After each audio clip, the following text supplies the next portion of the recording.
Big Friday night in sports. We've got a little college football action from Tampa, and you're watching the American Conference on ESPN. We are 73 days away from this stadium in Tampa, Raymond James Stadium, hosting the third college football playoff national championship game. These are two teams that are taking the field tonight in a crucial American Conference contest. 22nd ranked Navy taking on South Florida. Two teams that are sitting towards the top of the American Conference standings. South Florida suffered a loss on the road at Temple last week, so they do not have the tiebreaker. Meanwhile, Navy has gone 11-1 in its year and a half in the American Conference under Ken Niumatalolo. And with that, we welcome you into the broadcast booth. Adam Amin, Mac Brown, Molly McGrath will join us in a moment as well. So right now, with the first college football playoff rankings coming out 4 nights from now on Tuesday, this is a team in Navy that has a serious shot to make a push towards being the Group of 5 representative in the New Year's Six with a couple of other teams. Absolutely, Adam. Boise State with Brian Harsin. Brian worked for me at Texas. He's got them playing at a high level. P.J. Fleck at Western Michigan, undefeated. He's beaten 2 Big Ten teams. Those guys are playing at such a high level, but they used to tell me it'd make me mad. It's either pretender or contender time, and we're going to find out here really soon who's the best. Those are 2 of the 9 unbeaten teams. Meanwhile, Navy, it's only lost to Air Force this year, and Ken Niumatalolo has only lost once to a conference opponent. Navy was never in a conference until last year, and they've performed very well in the American. Yes, Paul Johnson brought a lot of good things to the academy. He bought the triple option, but he brought Kenny, and Kenny's done a tremendous job. This is the offense that gives them the best chance to win against a lot better athletes like tonight with South Florida. South Florida, a very good offensive team, but Molly, a couple of key injuries to watch for tonight. That's right, Adam. Quarterback Quentin Flowers left last week's game early with a pulled left hamstring, so the coaching staff rested his legs this week, and he didn't fully practice and didn't really run up until yesterday. Flowers received extra treatment to loosen up that hamstring, and in pregame warmups, he threw the ball but ran very little and didn't fully open up when he dropped back in his passes. Left tackle Kofi Amichia also not 100% healthy. He suffered a right knee injury and was also limited in practice. He's wearing an extra brace on that right leg to stabilize his knee, and he was moving very gingerly in warm-ups and kept readjusting that brace, Adam. So, Molly, we're going to keep an eye on that. And South Florida wanted the ball. Navy does such a good job at possessing the ball that Willie Taggart said, if we win the toss, we're going to want the ball. Navy won the toss and still deferred. So we will see Quentin Flowers, Kofi Amichia, and the Bulls offense as Rodney Adams is back to return. He had a 97-yard kick return touchdown in the 29-17 loss to Navy a year ago. And it will be Bennett Mooring to kick away and get us started. Crucial game this weekend and next are going to go a long way in determining who's going to play in the American Conference Championship game. And a short kick from Mooring to avoid the return. It'll be grabbed with a fair catch at the 23-yard line. So that's where South Florida will start it up. So Quentin Flowers, as Molly told you, dealt with that hamstring issue and still put together a 3-touchdown performance on the road at Temple last week before that fourth quarter injury. Has been very good as the quarterback. He's got a chance to be the first 2,000-yard passer and 1,000-yard rusher in the same season at South Florida in his 23rd career start. A junior out of Miami. Second in the conference in rushing yards behind Tulsa's D'Angelo Brewer. And on an empty set on first down, he'll fire to Rodney Adams, and that was well short. Rodney Adams is going to have a big game tonight, Mac. He is. Rodney Adams, wide receiver, number 87, runs 4.4 in the 40. He's a great deep threat, but he's also going to have to run the ball tonight for them to win. On defense, Navy's nickelback, Aloha Gilman. He's going to be the hybrid guy to catch these guys in space, Adam. He's going to have to tackle them and cover them because they've got much more speed than him on the USF offense. One of the rare freshmen on this Navy team that sees playing time. South Florida's all-time leading rusher is Marlon Mack, and he takes it for a couple to the 27-yard line. It'll be third down and long here. Josiah Powell was there on the stop against Mack. I think, Adam, after watching 2 plays, we're not seeing Quentin Flowers run on either one.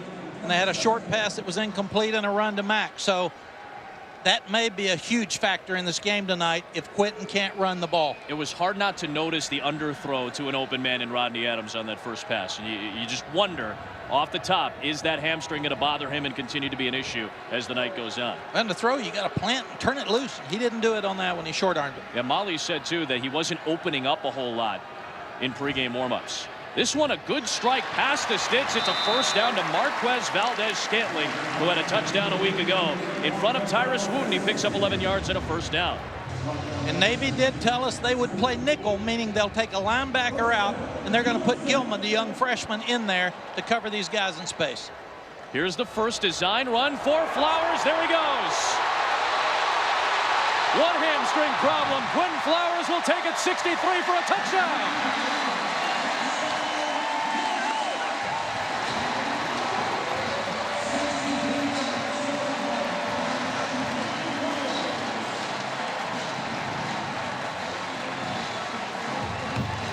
Well, that shut us up after an impressive run by Quentin Flowers. Another rushing touchdown. Yes, great block by Marcus Norman, big number 77, as he turned up inside. And I think they were setting us up, Adam. Looked like Quentin was limping around a little bit. He wasn't limping there. He ran his 4.4 to the end zone. Outrun everybody on the Navy defense. Quentin Flowers with his 21st career rushing touchdown. Closing in on 1,000 yards rushing on the season. And Emilio Nadelman adds the extra point. What a start for one of the best offensive teams in the country. 10th in the country in scoring, 11th in the country in rushing. And Quentin Flowers has his 63-yard run, the longest of his season for a score. Quentin Flowers, 21 rushing touchdowns. Marlon Mack has the most in South Florida history with 27. Flowers with a good read up the middle. Got a quarterback draw trap. He shows pass. Big 77. Marcus Flowers pulls up inside. You've got Williams and Thomason that are two split with a two deep secondary, and he just splits them and runs to the end zone for a touchdown. One of the real problems tonight is Navy's mismatch in speed against the really top speed of South Florida. That's why now Navy has to keep the ball. They have got to keep those speed guys on the boundary this week for South Florida. Navy is coming off a 42-28 win against Memphis, where they had the ball for nearly 40 minutes of that game, and they had a season high 447 rush yards. Last year against South Florida, Navy had 428 in a 29-17 win. Nadelman kicks off with that stiff breeze, kind of killing the momentum of the ball in the air, and it's grabbed by Dyson Romine from inside his own 15. And he'll take it across the 20. And Cecil Cherry, a good special teams guy with the tackle. How about Will Worth? What a story he's become. Senior in his first year as the starting quarterback. They have to replace Keenan Reynolds. Tago Smith goes down in the opening quarter of the season, and Will Worth has taken over to the tune of nearly 700 passing yards, but more importantly, has run this triple option very well. Last week, he had his best game by far. Career high 201 on the ground, plus 5 total touchdowns, 2 of them through the air. And a homecoming game for the senior as he tosses to Chris High, the fullback, and he'll take it to the 30-yard line. Very good run to start off his night. Got the quick pitch, got it in the crease. They're not going to be a tempo offense, but they don't huddle up. They do get to the line of scrimmage, but they're very, very simple with what they do, so they can play smart and play fast. Fewer penalties with this football team than anybody in the country. They're disciplined, they're smart, and they know what they're doing. And they have a chance to start 6-1 in back-to-back seasons. What an impressive run these last couple of years, especially for Navy. Here is that dive read, and it's kept by Worth. He's got the first down. This will be something you see a lot of tonight. That's a 10-yard run for Will Worth. And who does impact this game for these two teams on this side? When you start looking at the slot back, Tony O'Gully, he's going to catch the pitch. He's going to block on the perimeter, and he'll catch balls out of the backfield as a receiver. And Augie Sanchez, number 43, middle linebacker, had 14 tackles against Navy last year. And Adam, he's going to have to stop this option inside out, especially plays just like that. But Will Worth following the fullback up inside. Another pitch, and again it's high. And he runs strong into Bruce Hector for 8 yards. And already they're nearing midfield, are the Navy midshipmen. This is an offense that, again, averages 293 rushing yards per game. That's 4th in the country. Only New Mexico, Army, and Auburn, a team that's really come on lately with their running game and really focusing on it. Those are the only teams in front of Navy in terms of rushing yards per game this year. I coach this offense and coach quarterbacks at Oklahoma. And this quarterback, Will Worth's going to have to make about 70 decisions tonight. And South Florida is going to have to try to force him into 4 or 5 bad ones. Worth keeps it this time. Not a great decision on that particular play, and he gets ripped out by Kirk Livingston. No gain on the play. It'll set up 3rd down and short coming up here. 9th season, and already the winningest head coach in Navy history is Ken Niumatalolo, 51 years of age, and there was a lot of pursuit by BYU after him this offseason, but he felt that Navy was still the right job for him. Boy, are they happy that he stuck around in Annapolis. He's done a phenomenal job. And Adam, we're seeing them check with me at the line of scrimmage. Got about 5 plays to the left, 5 to the right. They're trying to see how South Florida's going to line up, and then the coaches from the sideline give him the proper check. Run blitz being shown by South Florida, and great stop by the Bulls. Chris High ran into Mike Love at the line of scrimmage. Now, near the 50-yard line, certainly past it, but near the 50-yard line, this is still 4-down territory often for Navy. Well, it is, and they could try to pull him off, but to stop the triple option, you got to have penetration. And you've got to get a guy like Mike Love in the backfield, and the last 2 plays, that's exactly what South Florida did.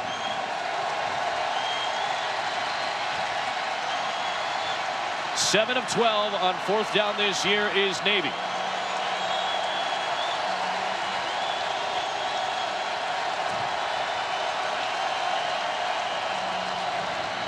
Worth kept it, got drilled, and South Florida with a takeaway. It is their 2nd leading tackler, Nigel Harris, the senior out of Tampa, with a stop. Willie Taggart told us last week that South Florida did way too many things up at Temple. They wanted to be simple today. They wanted to be fundamentally sound. And you see Harris scrape right off the tackle's rear end, defensive end's rear end where the tackle is. He steps up in, and he hits the quarterback Worth for a big loss. What a great stop. That's like a turnover for South Florida. And they get it in excellent field position at the +47 for Flowers and the Bulls offense. It's a give to Mack and a strong 1st down run all the way down to the 41-yard line. He'll pick up 6, running into Micah Thomas, the leading tackler for Navy.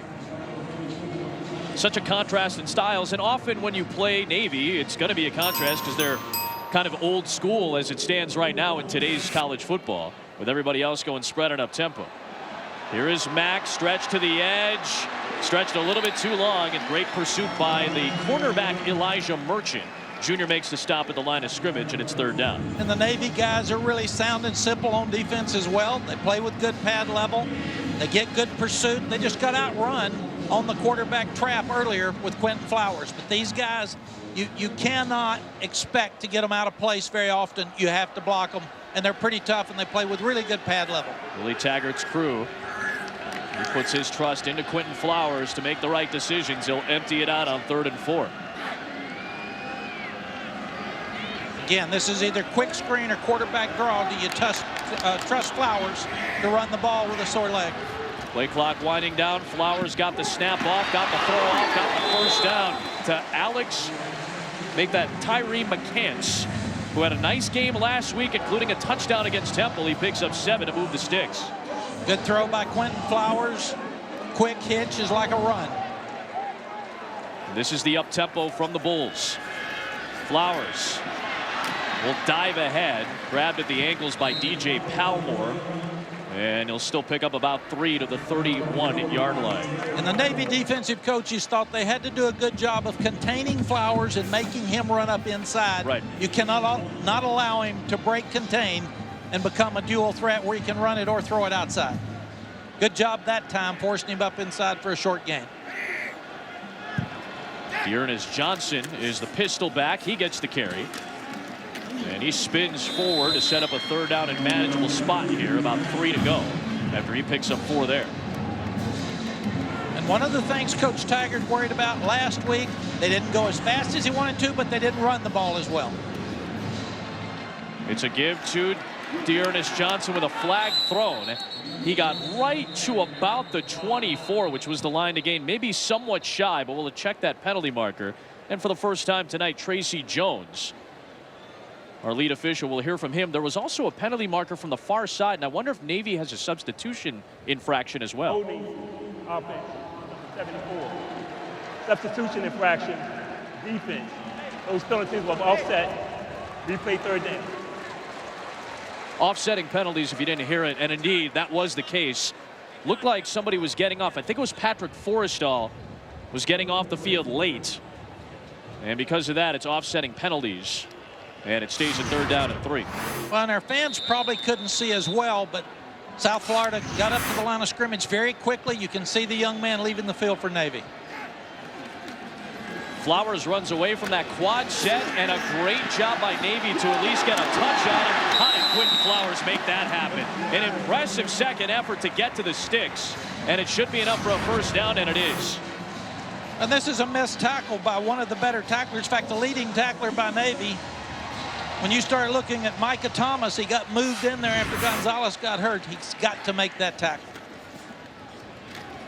Straight up the gut, big burst. Dearness Johnson screaming in for a touchdown from 23 yards, his 5th of the year. And South Florida, their offense explosive to start this Friday night.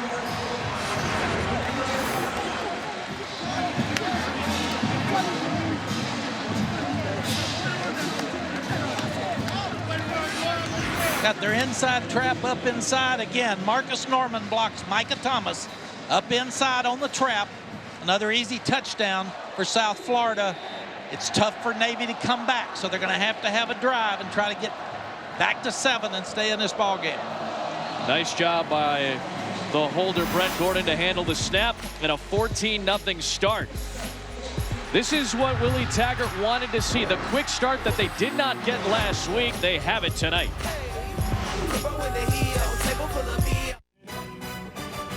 ESPN College Football, brought to you by Infinity.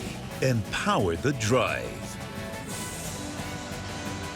So these are new uniforms for tonight for the Salute to Service night for South Florida with Navy in town. They're inspired by the Henderson Airfield, which was used during testing for flights during World War II. And that became the basically northern part of campus for South Florida. And that's what you see tonight, those jerseys. And Big 77 was sitting on the sidelines a moment ago. Marcus Norman, he's had the 2 big blocks for 2 long runs for Bulls touchdowns already tonight. These guys have already rushed for 105 yards at South Florida, 5 first downs, and we only have 7:25 left to go in the first quarter, so they are killing the game much like Navy wanted to. And Navy only ran 6 plays, including a 4th down that was stuffed, and Norman came right back on the field and threw a big block for Dearness Johnson after he had done so for Quentin Flowers on the opening drive. We can see the South Florida defense has hit Will Worth, so they're not going to let him carry the ball, it would seem, tonight. Nadelman a sidewinder to force a touchback, and out to the 25 will come Navy's offense. So Big Ten takeover on Saturday. We're going to see 3 Big Ten games, all with pretty impressive implications. We saw what happened Michigan State a year ago, the incredible Spartan win. Ohio State goes back to work after that loss against Penn State, taking on a team that hasn't beaten them in Columbus since 1971. And then the old friends, Mike Riley and Paul Christ. Nebraska and Wisconsin square off, part of a triple header on ESPN. And South Florida already has added 2 rushing touchdowns to their night tonight. Michigan's got one of the best rushing attacks in the country as well. Jim Harbaugh and Willie Taggart, old friends, with similar philosophies on offense this year.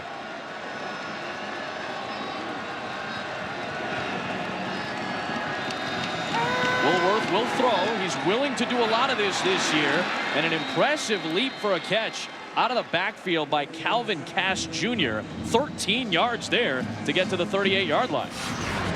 South Florida's done a good job of lining up and being simple, stopping the Navy running attack. So they fake the sweep that they started the last 2 first downs on, and they throw the ball down the field to Calvin Cass Jr. for the first down. Slot back, slipping out like a blocker, and then getting in the crease. The slot backs are the ones who are lined up off the line on the wings, essentially. The fullback is the one that's behind the quarterback. Here's a pitch to Cass. And he works across the 40. Good pursuit by Nate Godwin, the safety, but a gain to the 43-yard line. What a great play by Nate Godwin. You've got to run sideline to stop these guys. They forced the pitch out of the quarterback's hands, but Godwin run it down for a very small gain. He is the third leading tackler on this team, playing in his 46th game tonight for South Florida, senior out of here in Tampa. Will Worth is a kid out of the area as well. Newsom High School, just about a 30-minute drive from Raymond James Stadium. Pitches it wide for Tonio Gully. Breaks one tackle and then runs into Nate Godwin on the sideline. Picks up 3 yards. It'll be a short situation here. And Will Worth, as we mentioned, out of Newsom High School, he's played at this stadium 3 times, twice in Little League football, and then once in an all-star game. He joked with us, said, hey, I got to get a win. I'm 0-3 in this stadium so far. He was too honest. He didn't have to tell us that. That was a really good play by Khalid McGee, but he got knocked down. You've got to stay on your feet as defensive backs. Will Worth trying to drive on 3rd down and short. He gets stuffed again. Bruce Hector with the stop at the 47. And again, 4th down and 1 coming up. Navy went for it in this area last time and could not get the conversion. They'll try it again seemingly here. I think they're going to go ahead and punt, Adam. Now Barta comes out late, the punter. They're trying to figure it out. Too much penetration by that South Florida defense. They're getting penetration enough to hit the quarterback and the fullback before they get started, and that's the only way to stop this offense. Now Barta came out late, but he is out there. This is only the 9th punt for Alex Barta this year. This being the 7th game for Navy. And he'll boom it. Where will they mark this one out of bounds? Did it clear the end zone? Nope, 15-yard line. That's where they'll mark it. So a good punt inside the 20. We'll take a timeout.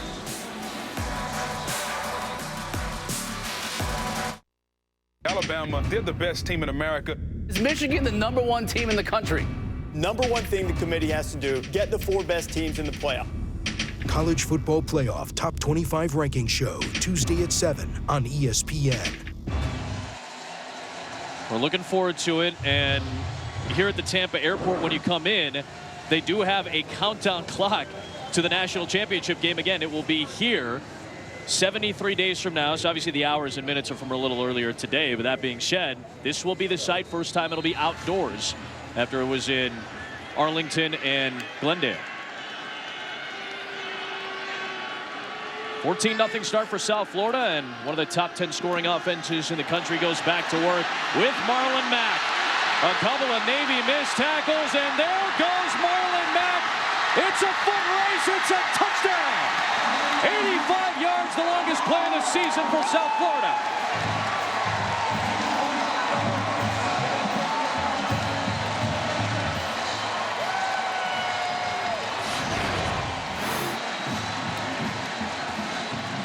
Willie Taggart told us his guys would be ready to play. You've got the speed sweep to Marlon Mack.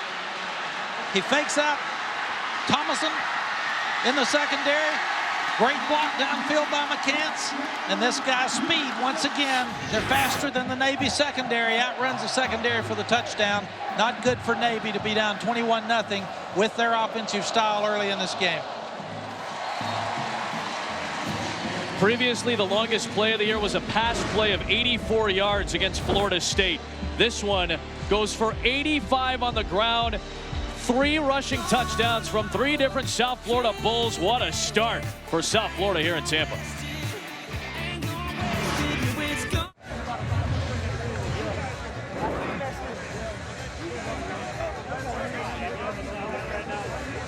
Three impressive runs. One from Flowers, one from Johnson, and the longest play of South Florida's season belongs to Marlon Mack. They're averaging 21 a pop on the ground through 9 carries so far already. Got to give Willie Taggart a lot of credit, the coach for South Florida.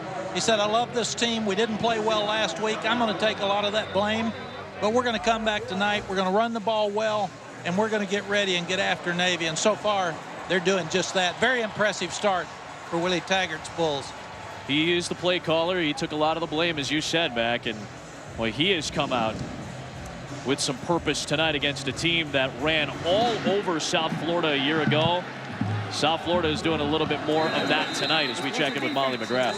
Yeah, Adam, Quentin Flowers said that Coach Taggart apologized to the team after last week's loss, saying, I got emotionally hijacked. I should have handled myself differently. I got frustrated and wasn't locked in. Flowers said practice felt a lot like training camp this week with an emphasis on fundamentals and technique. He said there's a renewed focus among this team, and you can see that tonight so far, guys. Again, there's a big group of guys in the offensive end that care so much about what Willie Taggart does. This is a good group right there. Johnson and Mack, who have 2 of the long runs tonight.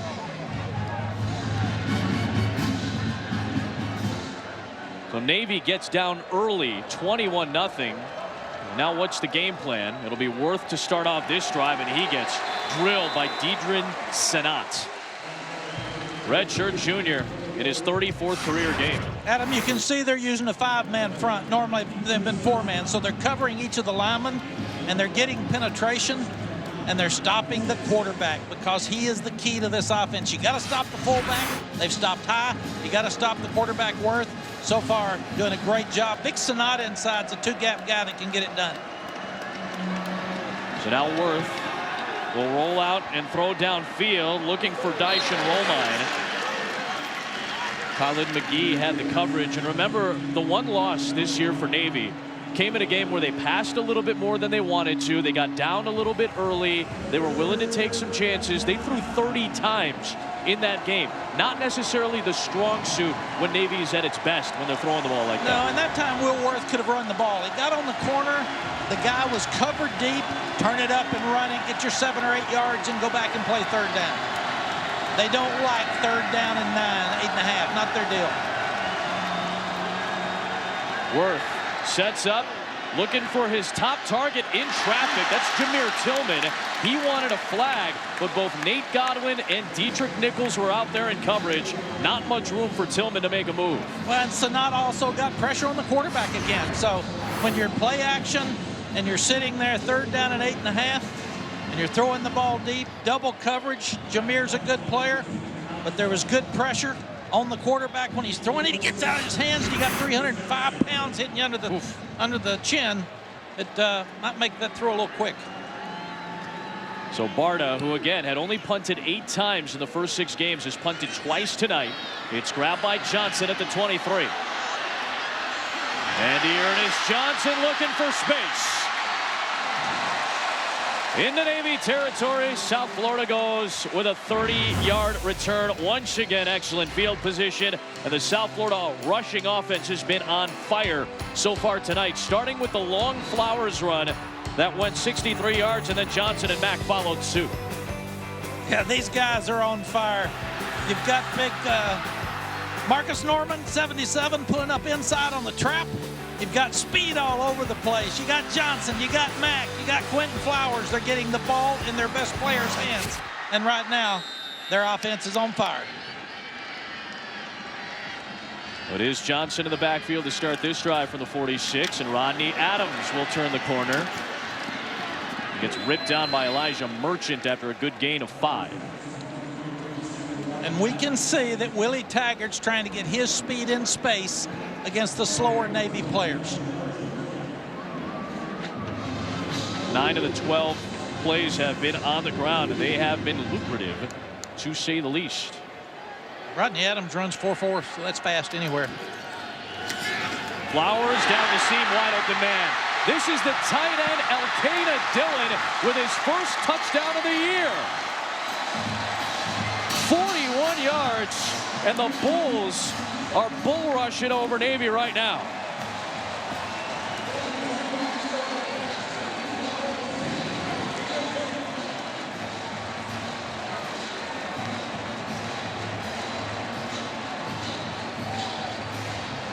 It's funny, Willie Taggart thought he struggled with play selection last week. He's dialing up all the right numbers right now. It's amazing how sometimes it works and sometimes it doesn't. Like a buffet, anything he looks at now, it's good. Sometimes you can't find anything you want. Everything he's touching tonight's working.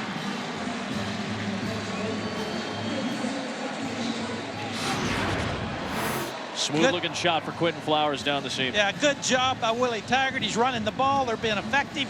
He gets Jaquan Thomason to come up. and the tight end is wide open for an easy score. Really good play action. Sell it, Johnson. Get up inside. Good job by Quentin Flowers. Easiest play in football. And again, with all the emphasis on the running game, it just looked like the perfect play call at that time to just throw the play action. Well, it is. And your secondary coach saying, come up, safety. You got to come up and make some tackles. We're too slow coming up. And he throws it over your head. Yep. What do? When you run the ball well, everything else is there. You got Coach Kenny saying, hey, keep your head up. Start the game over. We're not playing like us. One thing you know about this Navy team, they're not going to quit. But as we said earlier, they don't like being down 28-0. They don't have a 1-minute offense to get back in this thing. They've got to work their way back in 4 and 5 yards at a shot. So here is Romine. It's been a long time since Navy's had a kick return for a touchdown. They could use a good special teams play. And Romine will take it out across the 25-yard line. So we got the Big Ten triple header tomorrow. We've got Clemson, Florida State. We've got Baylor, Texas tomorrow. And you can watch all of them on any screen you want to with the ESPN app and watch ESPN. Part of our weekend menu has those 3 Big Ten games. And then, of course, Clemson, Florida State tomorrow night in a place that's very difficult to. I know Florida State hasn't looked like maybe Florida State of the last couple of years, but you try going down to Tallahassee on a Saturday night. They haven't had many of those games this year in Tallahassee. It's going to be a ruckus atmosphere on Saturday. And Clemson's lost 11 of 12 of the last times they've been to Tallahassee.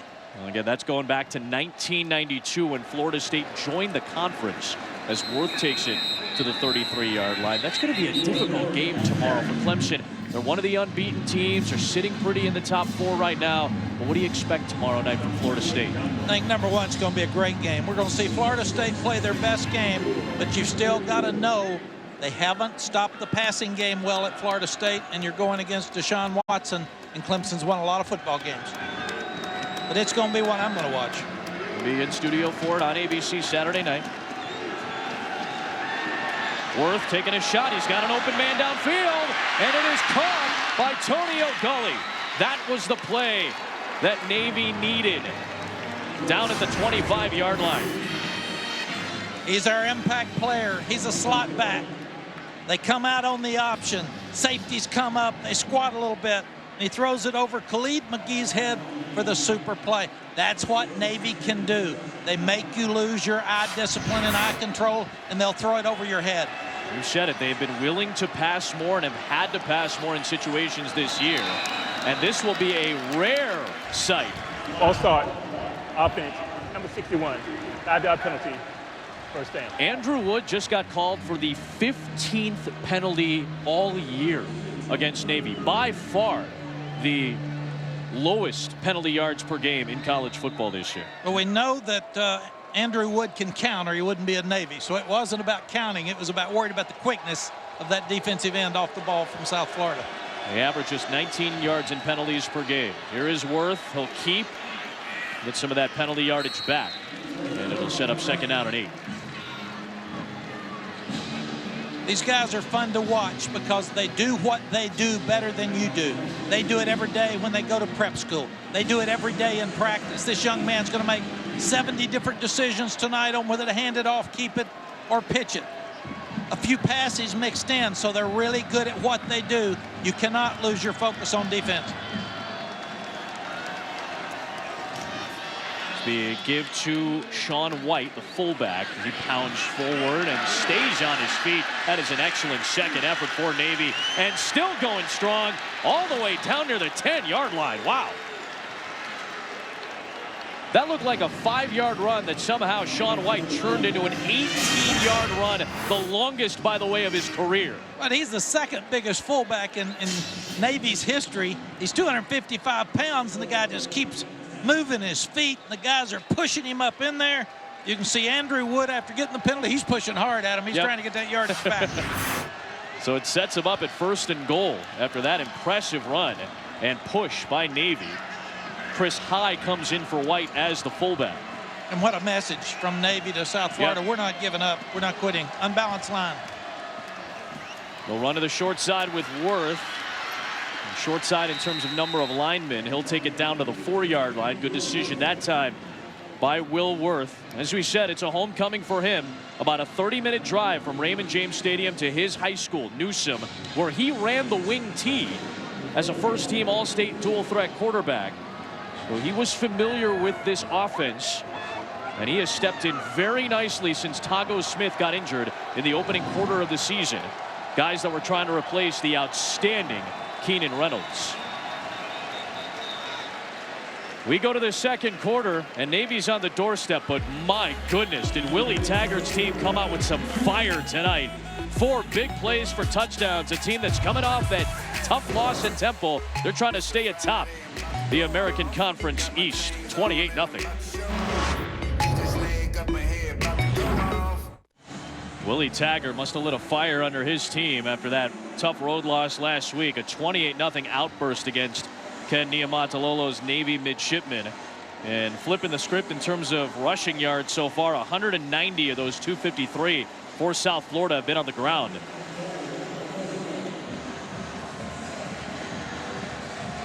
But Navy is on the doorstep here. Good drive led by Will Worth. And it's second down and goal here from the 4-yard line.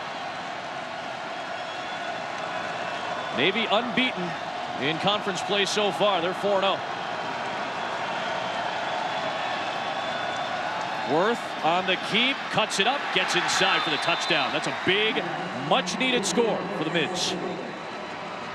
Yes, they had an extra offensive lineman in the game. It was unbalanced.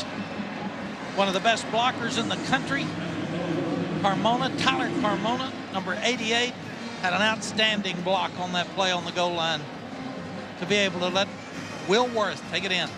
Tyler Carmona is legitimately one of the best run blockers in all of college football. Obviously, there are a lot of opportunities to run block in this offense if you're a wide receiver, but Carmona has the highest Pro Football Focus grade of any run blocker in college football. So a 73-yard drive with that Carmona block allows Worth to get into the end zone. And this is a good drive with good balance. So you've got Will Worth taking the ball, and it's not an option. He's just coming and bringing it out and running the quarterback power to the left. And look at Carmona's block. He takes the safety and knocks him all the way back into the end zone. Easy touchdown for the quarterback. And Tyler Carmona, at one point, they weren't even sure if he was going to be on the travel roster a year ago. And the coaching staff told us that outside of Keenan Reynolds, he might have been the most important player on the Navy offense last year. And that's saying a lot when you just think about what Reynolds did, not only last year, but over the course of his career. Well, and what you do, you young guys out there that aren't getting a look, make the coaches see you. He blocked enough people that they said, we're going to do that. And even with Will Worth, here's a senior. He sat around for a long time. He had to watch Keenan Reynolds play. Then he watched Tago play to start the year. He hurts his leg. And now here's this guy with his opportunity. So these guys have waited for their opportunity, and that's why they're not going to give up tonight. So Mooring will kick away for the Mids.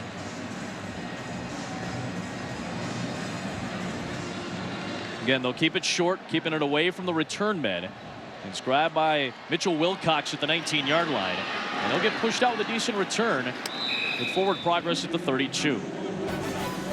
The last 7 years, the winner of this game has gone on to win the ACC Atlantic Division and represent the Atlantic in the ACC Championship game. Huge matchup. Clemson has won 1 time in the last 12 trips to Tallahassee. You'll see it on ABC.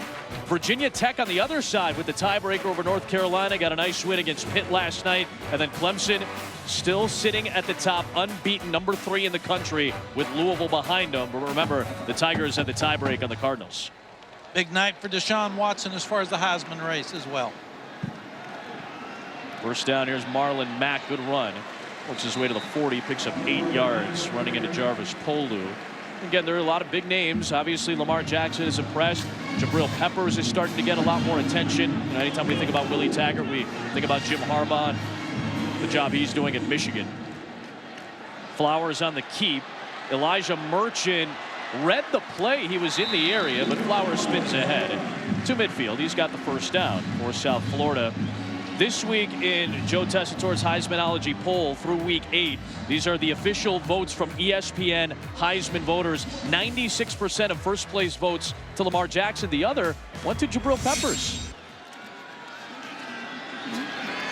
Flowers to Adams. Put a foot down. He's got the catch inside the 35-yard line. South Florida looks very smooth on offense right now. That's 19 more yards. Yeah, seam route to Adams. He's when you're running the ball, play action, everything else works. I don't think you can throw Deshaun Watson out. I agree. We'll know I more tomorrow agree. night. And Jabril Peppers, that guy does everything. So he's fun to watch. Jake Browning, Washington's coming on. I mean, we've got a great Heisman race coming to the end. I was going to say tomorrow might be a big night for Jake Browning as well, or afternoon, I guess, when they take on Utah in Salt Lake City. That could go a long way for his candidacy. Down the seam and almost intercepted by Wooten. It was Marquez Valdez-Scantling in the area, but boy, if he picks that ball off, Wooten could change the complexion of this first half very quickly. Yeah, he needs to catch the ball. He had really good coverage. I think it's incidental contact. They bump into each other, and Scantling falls down, but I don't think it's not pass interference. The ball was thrown deep, but if Wooten stands up and catches the ball, we're back in this ball game with Navy.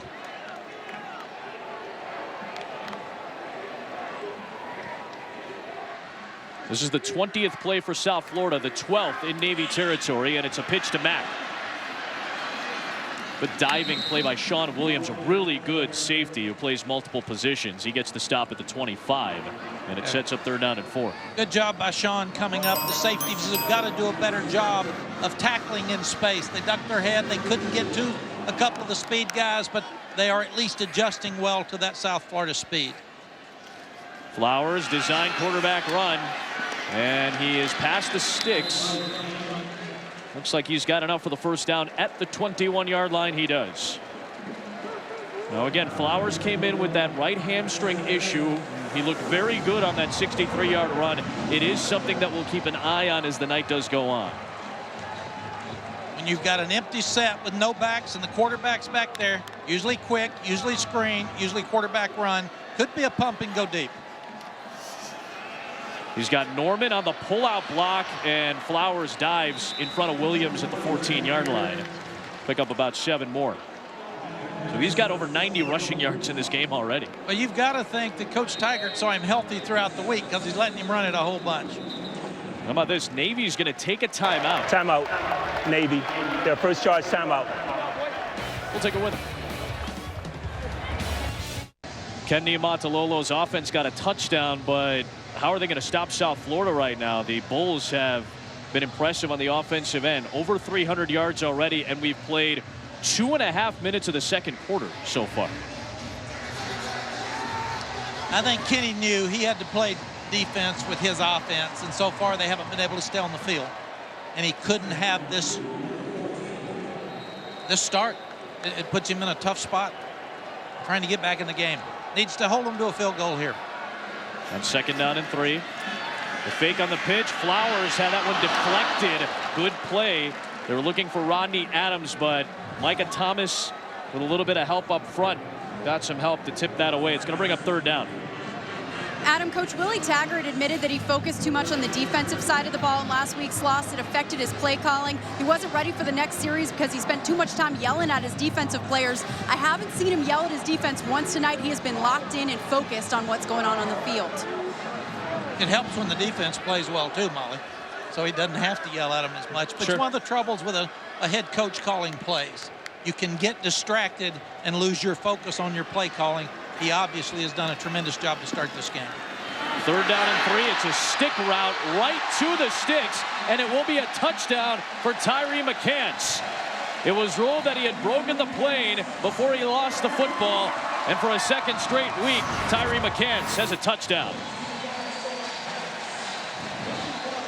And you're throwing a hitch, very simple pass in space. It's thrown inside, but Elijah Merchant cannot tackle McCants in open field, and that's been the story so far. Navy has not been able to tackle the South Florida speed in space. Replay booth is taking a look at this. Peter Voss is our replay official, and it's under review. There's potential that the knee was down before the ball broke the plane. Where does the knee go down, and where is the ball in relation to it? That angle is difficult because it's not straight down the goal line. So if there's no indisputable video evidence to overturn the touchdown on the field, this will stand. I'm going to say, Adam, they put it about the 1 yard line. And really good effort by Hudson Sullivan, the linebacker, to fight to keep him out. But the knee's down there. It may be inside of 1, but I still think they bring it back.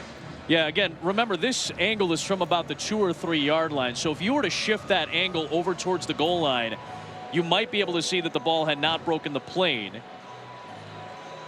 And this is when Coach Kenny's over there saying, you know, he's down. He's down.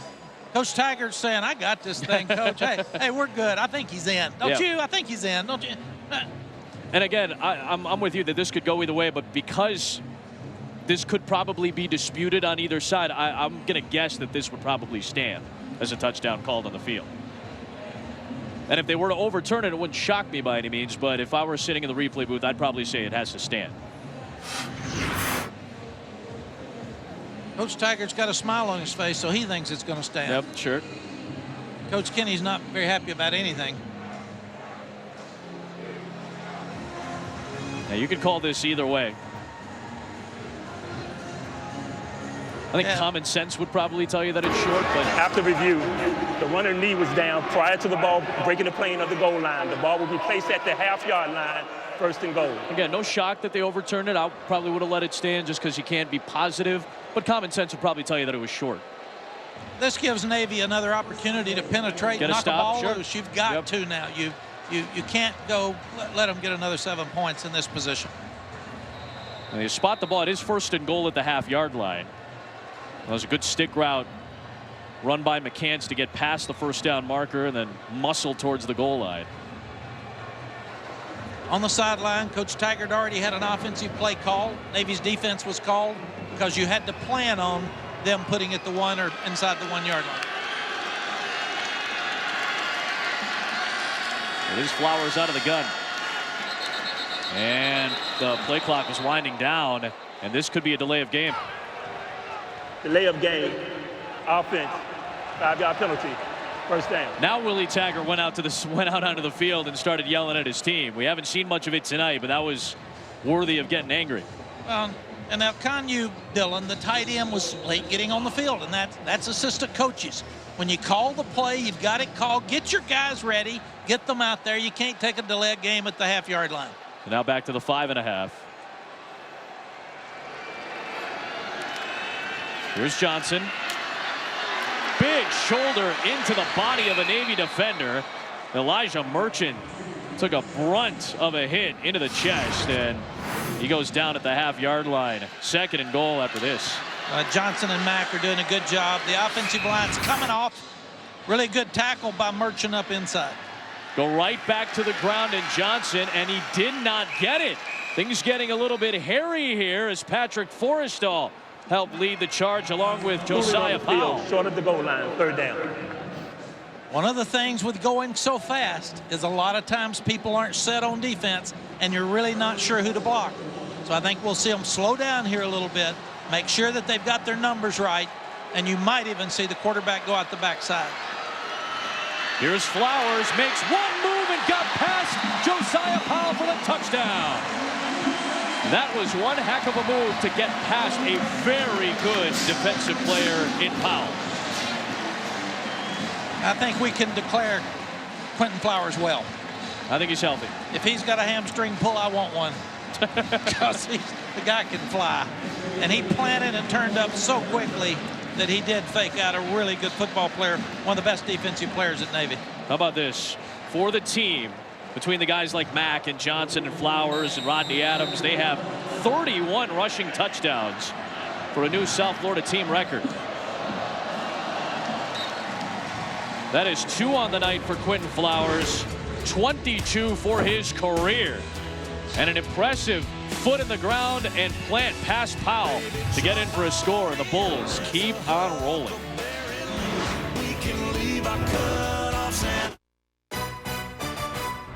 ESPN College Football, brought to you by USAA. Insurance, banking, and investments tailored for the military community. Cigar City is Tampa. Late 1800s, early 1900s. It was one of the centers of cigar production, not only in the United States, but in the world. Tampa's a town that was incorporated in the mid-1800s and has become one of the hotbeds for cigar production. Speaking of smoking, South Florida, 35 points, not even through a quarter and a half. And Quentin Flowers, if there was any question about his hamstring, about his health, about his willingness to make a push tonight, he's run for 92, rushed for a couple of touchdowns along with a passing touchdown in this game. Yeah, our storyline, would Quentin Flowers be healthy? Could he run? Could they run the ball against a tough Navy front seven? And could they stop Navy after they gave up over 300 yards rushing to Temple last week? Check. You got them all. And this isn't what Navy's done wrong. It's what South Florida's doing right.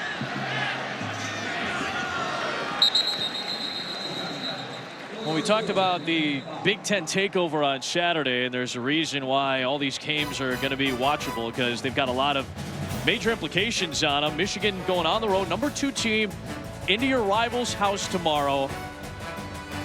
You can't afford any type of loss right now, and obviously Michigan, Ohio State, everybody's looking at the end of the year, but that's a huge one for the Wolverines, plus Ohio State. How do they bounce back? And then Big Ten West up for grabs right now. Nebraska, Northwestern, Wisconsin still has a shot. Iowa's still at 3-2. Who's going to represent the West when we talk so much about the East? Well, and Mike Riley and Paul Chris are best friends. Very best close. friends. Tremendous. They won't be tomorrow. It's the 1 week a year they say we're not buddies. Here's Romine on the screen. Good job by Romine to get outside. Where did he step out of bounds? It will be good for a first down at the 36. Johnny Ward got enough of them for an 11-yard gain. But yeah, Paul Chryst, Mike Riley, two guys that squared off last year for the first time as head coaches. Yeah, Romine's the fastest player on the Navy team. Little play action. Get it outside to him. And as he turns it up, Carmona, best blocker in the country, gives him a chance for a first down. Will Worth on the keep. He's got the first down. And he's down to the 48-yard line. Really good block. Tony O'Gully, the slot back. If you're South Florida, your coaches better make sure you don't go to fall asleep here. You got a 35-7 lead, and you're sitting here with a team that's not going to quit. This team's been behind before this year and come back. So you better wake up, try to stop the run. Now, Augie Sanchez, who is the top tackler for this South Florida defense, he's the middle linebacker typically. He's not on the field right now. Worth, good decision to hand it off to Chris High, and he works his way down to the 44-yard line. It was funny, Coach Taggart told us we're going to give them one if. Yeah, explain that to me. He said one if is what we give our defense. Okay, we're going to have a base defense, and we're only going to change a little bit if they do one thing. We're not changing four guys, and we're not moving, we're not shifting, we're not changing coverages. We're going to play simple and base. And Augie Sanchez is not out on the field. Team's leading tackler, leading sack man, leading TFL guy. Been the main middle linebacker since his redshirt freshman year. Cecil Cherry is the one out there right now taking that spot of Sanchez. Good late pitch, good decision to send it out to Calvin Cass. And he's about a yard shy of the line to gain, maybe even less than a yard inside the 40.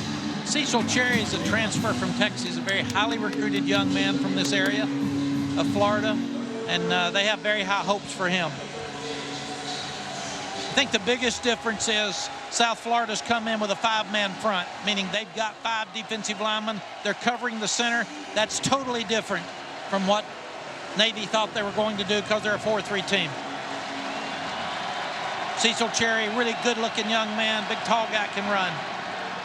Will Worth just took it immediately off the right side for the first down and more. Jamon Thomas stopped him after 6. That's a good first down for Navy. And I think we could just say Navy's just being Navy. Yep, this is what they do. They're not going to look at the scoreboard. They've got to play better on defense. They've got to get some turnovers. They've got to get some stops.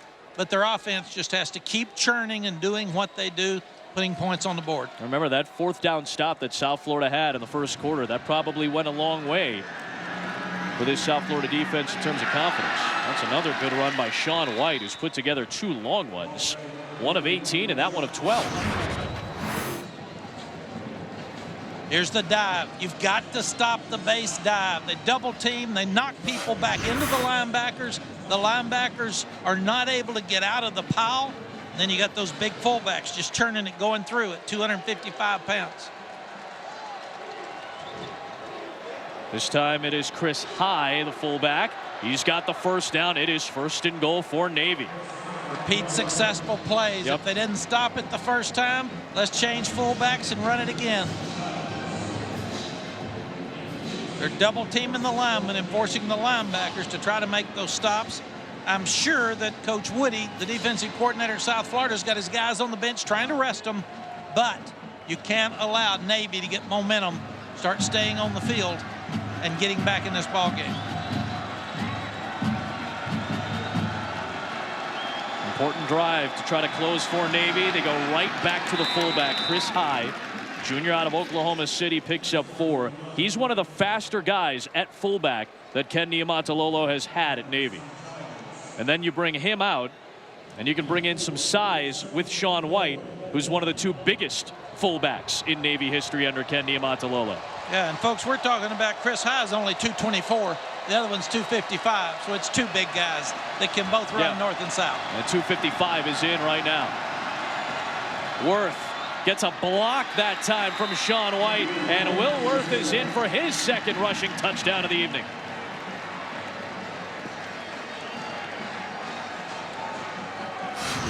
Will Worth has shown his mettle these last 5 games. Yeah, big Sean White leads. He leads up on Hassan Childs, knocks him in the end zone. It's just a quarterback sweep. That's the 2nd time in a row that Will Worth has scored on the quarterback sweep. I love that he's the holder, though, too. He's been the holder in years past while he was waiting for his turn, and he still stays with those holder duties as he holds for Bennett Mooring, who adds the extra point. 6.5 for the 2nd quarter. Navy staying tough here tonight with Willie Taggart's team on top. Navy has scored on its last 2 drives, but can Navy stop Quentin Flowers is the question. Big question is he can drop back and he can hit Adams. He can run it. Outrun the whole Navy defense on a quarterback draw. He can play action, hit his tight end down the middle for the touchdown, but he can start the option. He is officially well, plants that foot, turns up inside for the score. The big question is, Adam, can they stop Quentin Flowers? So far they haven't. 5 drives for South Florida, 5 touchdowns. I mean, it's been that simple so far for Flowers, who's closing in on 200 yards of total offense already tonight. And Dearness Johnson along with Rodney Adams are back to return for the Bulls as Bennett Mooring, the sophomore out of Bentonville, Arkansas, will kick away. And if you're Coach Taggart, you got to keep your foot on the gas, keep going really fast, keep getting his speed guys in space, and continue to score points. Mooring will actually kick deep for the first time tonight with Adams and Johnson both going up on it. And Adams will grab it and take a knee. So Navy's in the top 25 in the AP poll coming into tonight. Are they going to be a part of the rankings in the initial college football playoff rankings on Tuesday? That is a question, but you'll see it on Tuesday, 7 o'clock Eastern on ESPN. Reese Davis and the crew. You'll get a chance to hear all the breakdowns, all the explanations as to why the top 25 in the college football playoff rankings look like they do. So that'll be a crucial benchmark of this season in 2016. Well, Molly and I both have been in those meetings for mock playoff committee meetings, so it was very interesting. The schedule for those guys, they'll get going over the course of this weekend. The entire committee as Johnson takes it for a couple on first down. Olu and Hudson Sullivan were both there. Again, this year, Molly McGrath, our astute sideline reporter, participated in such things. And Mac, you've been a part of it. You were a part of it last year as well. As Johnson takes it forward for a couple more. Give me a sense of that process, both of you guys. Mac, let's start with you. Well, number one, they put you in as somebody. I was Tom Osborne, greatest compliment I ever had in my life. I don't know if I was the older coach in the room or... I'm telling you, I'm not calling you doctor at any point, pal. Or whatever. But I was really impressed. They were very thorough. They didn't care about the rankings that are out there with AP and Coaches Poll as much as really who played the best. Some of it was the eye test, but most of it was schedule, strength of schedule, who you played, and how well you played. Tight window toss. Tyree McCants makes the catch. Good play for a first down. Molly, you've been a part of this process as well. Your thoughts on it? Yeah, that's right. We analyzed comparative statistics, strength of schedule, as Max said. The eye test was a big factor. How dominant a team really isn't always quantifiable. The committee members truly do need to watch every single game, and perspective from former players and coaches are really important, as Mac would know. No, I think, Molly, I agree with you completely, and they do lean heavily on the coaches and athletic directors, and people should understand if you are involved with one of those teams, you have to leave the room when they're talking about your university. Right. So it is very fair, and it's something that I'm sure a lot of us don't agree with week to week. I like the fact they're releasing the polls later than they did in the first year, because now we know more about teams than we did even 2 weeks ago. And another interesting note, Mac, there's a hat rack outside the meeting room covered in hats with everyone's name on them to symbolize the committee members leave their affiliations at the door. Yeah, so not only metaphorically, but physically you're leaving your affiliations at the door as Johnson picks up the first down near midfield in South Florida. And they ask you not to talk about any of this outside of the meeting room, as Molly said. Adams on the screen, not much there, maybe a half yard in South Florida, as you guys have seen. Starting to go a little bit more tempo inside of 4.5 to go. Still have the 21-point lead. And Adam and Molly, unknown ground is the group of 5. They have not been in the playoff yet. That's right. People ask, would Houston get in? And then Houston got beat by Navy. Now they're asking, would a Boise? Can a Western Michigan get in that group? We really don't know because it hasn't happened. That is a pass play officially to Adams on a forward pass, and a big athletic hurdle by Adams, and a broken tackle will take him inside the 15-yard line. There is a penalty marker thrown. But Rodney Adams with an impressive run. The marker is all the way back at the 46 in Navy territory. We'll have to check this. What a block outside. Illegal low block. Offense, number 73, 15-yard penalty, second down. Yeah, what a block outside by Mitchell Wilcox, and Johnson turns it up to run. You can't have penalties when you're moving the ball and you're in a position to get a huge play like that. Jeremy Hall got tagged for that personal foul penalty. What a block, Adam. Yep. Knocks him down on the crack block, and then Johnson gets the good block outside on the speed sweep and allows Rodney Adams to get the huge play. But again, it's negated because of the penalty. 35-yard run play gets negated. It's what's so hard about offense. You've got 10 guys doing everything perfect. One guy gets the penalty and pulls you back. That's why offense is hard. So now it sets up second down and 18 all the way back at the 39-yard line. Looks like Navy's blitzing, which they haven't done much in this game. They only got one high safety there. It'll be a run play for Dearness Johnson, and he gets back to the original line of scrimmage, which was the 47. So it's third down and 10, and Wooten had the stop. Yeah, you've got the blitz from the field. Good job by Willie Taggart checking to the boundary to Johnson to go away from the blitz. And we've said Willie does all the play calling. Yep. Flowers will look to Willie. It's not a check with me at him at the line of scrimmage. Coach is doing it from the boundary. They send Johnson in motion. He'll grab it. Makes a really nice cut, and he's got the first down. That cut by Dearness Johnson made it a 1-yard play to a 14-yard play and a first down. Coach Taggart said that Johnson is the best player on his football team, which is a great compliment. And he said he also has tremendous hands, but he can jump from inside, outside. Makes the guy miss him in space. Big first down after the penalty for South Florida. Yeah, they're able to work back after that penalty. We'll check it down to Mack in space, and Marlon Mack forces another Navy missed tackle. This one from Alohi Gilman, the true freshman, one of the rare true freshmen to play in a game for Navy this year, and that's a crucial missed tackle. And Alohi Gilman is he's the nickel back, so he's got to be able to tackle in space. He was the impact player that the defensive coaches from Navy gave us to make this thing work. And this is not good for Navy either with Micah Thomas, their leading tackler, down. and be intended to. Again, this is Gilman in the open field. Keep your feet down, keep your base low, keep your head up, and you got to tackle him in space. Really good stiff arm by Mack. You're tackling a really good player. You got an older guy on a freshman. You've still got to make that play. That's your job. That's why you're in there. Coaching staff over to Gilman. Hey, shake it off. Got to get back. And now Micah Thomas going to be heading towards the sideline. He is their best tackler. He's been their Mike linebacker the last couple of years, but he's moved over to Sam, the strong side linebacker, since Daniel Gonzalez got hurt. He just took a leg whip from his teammate Sean Williams. Well, Thomas is going to get checked out. Yeah, they've already lost Gonzalez. They don't need to lose Thomas, even though this bunch works too deep every time. So it's really like they've got two first teams, but these are really good football players to lose. And Gonzalez suffered a season-ending foot injury against Air Force. Ernest Johnson slipping through, and he's down to the 20-yard line. Josiah Powell made the stop. Powell wears number 58 for Navy. That was Daniel Gonzalez's number, and Josiah Powell has worn Daniel's number in honor of him. Johnson takes it forward inside the 20 to the 17-yard line. They're going so fast, they're wearing Navy down. You can see that the 2- and 3-yard gains to start this drive are becoming 4- to 6-yard gains.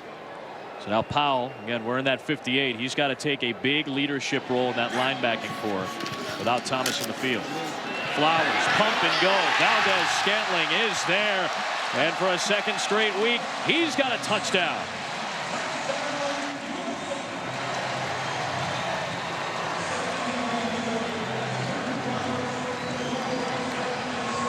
Six drives, 6 scores. South Florida looking like its old self on offense. They had 30 points a week ago against Temple. They put up 41 in not even a full half against that 3-4 pounding defense of Navy.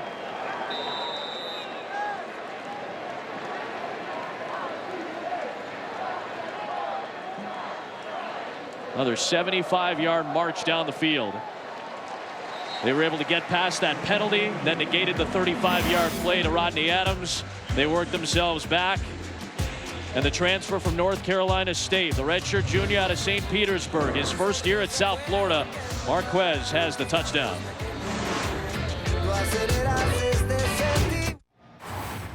Chris Cotter in Bristol, Outback Steakhouse halftime report coming your way in just a few minutes. Joey Galloway will join me. We'll talk about the running of the Bulls. This South Florida team running all over Navy. We'll recap the first half. Talk about Clemson and how they're going to defend DeAndre Francois this weekend down in Tallahassee. And also Joey on a running back you may have never heard of in Salt Lake, but you might after this weekend. That's coming up. Until then, back to Adam and Coach Matt, guys.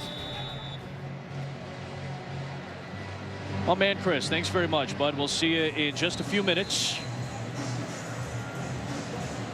Willie Taggart's crew doing it on the ground, as you talked about, Chris. 268 rushing yards is a school record for South Florida for a half. They put up 42 points in this first half. They average 42 points per game.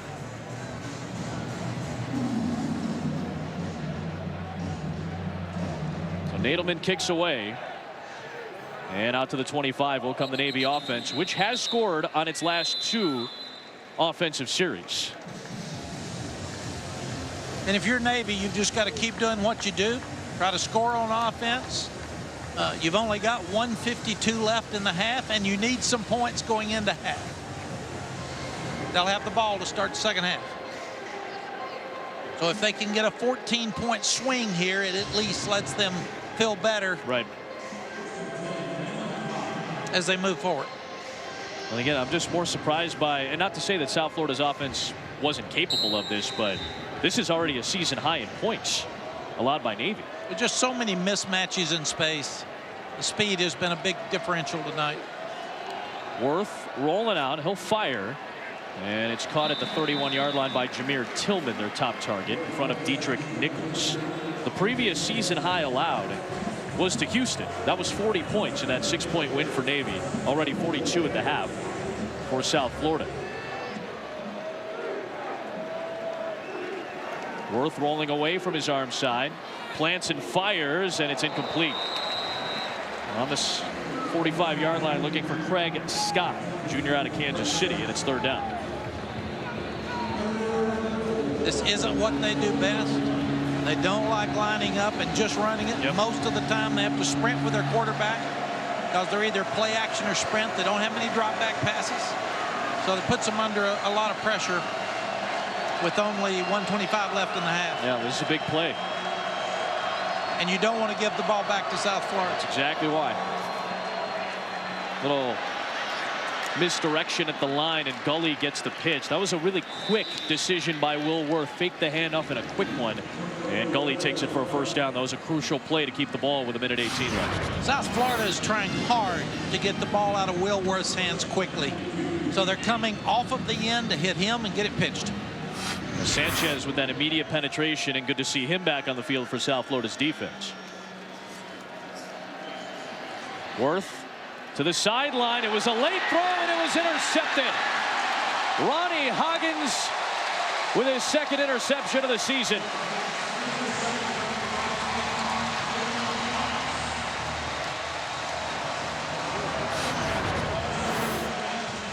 Late to the sideline, Coach. Late to the sideline. He's sprinting to his left. He's got pressure. He turns his shoulders. He throws it to the inside. We shouldn't be surprised if Ronnie Hoggins intercepts it. He had 28 interceptions in high school, Adam. So, and they're lucky that he didn't take it the length of the field for the score. And now, if you're Navy, you got to fight hard. Because if I'm South Florida and Willie Taggart, I'm going after it. You need another one before the half. First turnover of the game on either side. It's the 4th career collegiate interception for Hoggins, who had 28 at Monarch High School in his career. Handoff to Marlon Mack. Rodney Adams gave him a block, and then he got cut down by Williams in the open field, and South Florida indeed will use a timeout, showing that I mean, as you said, they want to get another score before the halftime break. 30-second timeout. 53 seconds to play, and we'll take a timeout as well. Quentin Flowers with South Florida out of a timeout, trying to take advantage of good field position, and he runs out of bounds, saving a timeout, and he's got a 1st down at the 38 of Navy. South Florida has touched the ball 6 times. This is their 7th touch. They've had 6 touchdowns on their 6 previous possessions. Willie Taggart did a smart thing of keeping his 3 timeouts, and that gives you enough time for a touchdown here with 46 seconds left because of your timeouts. Flowers has had a very impressive 1st half so far. Adams had to run back behind the line of scrimmage to grab it, and he gets spun down by Hudson Sullivan at the 35, and now Willie Taggart will use a 2nd timeout.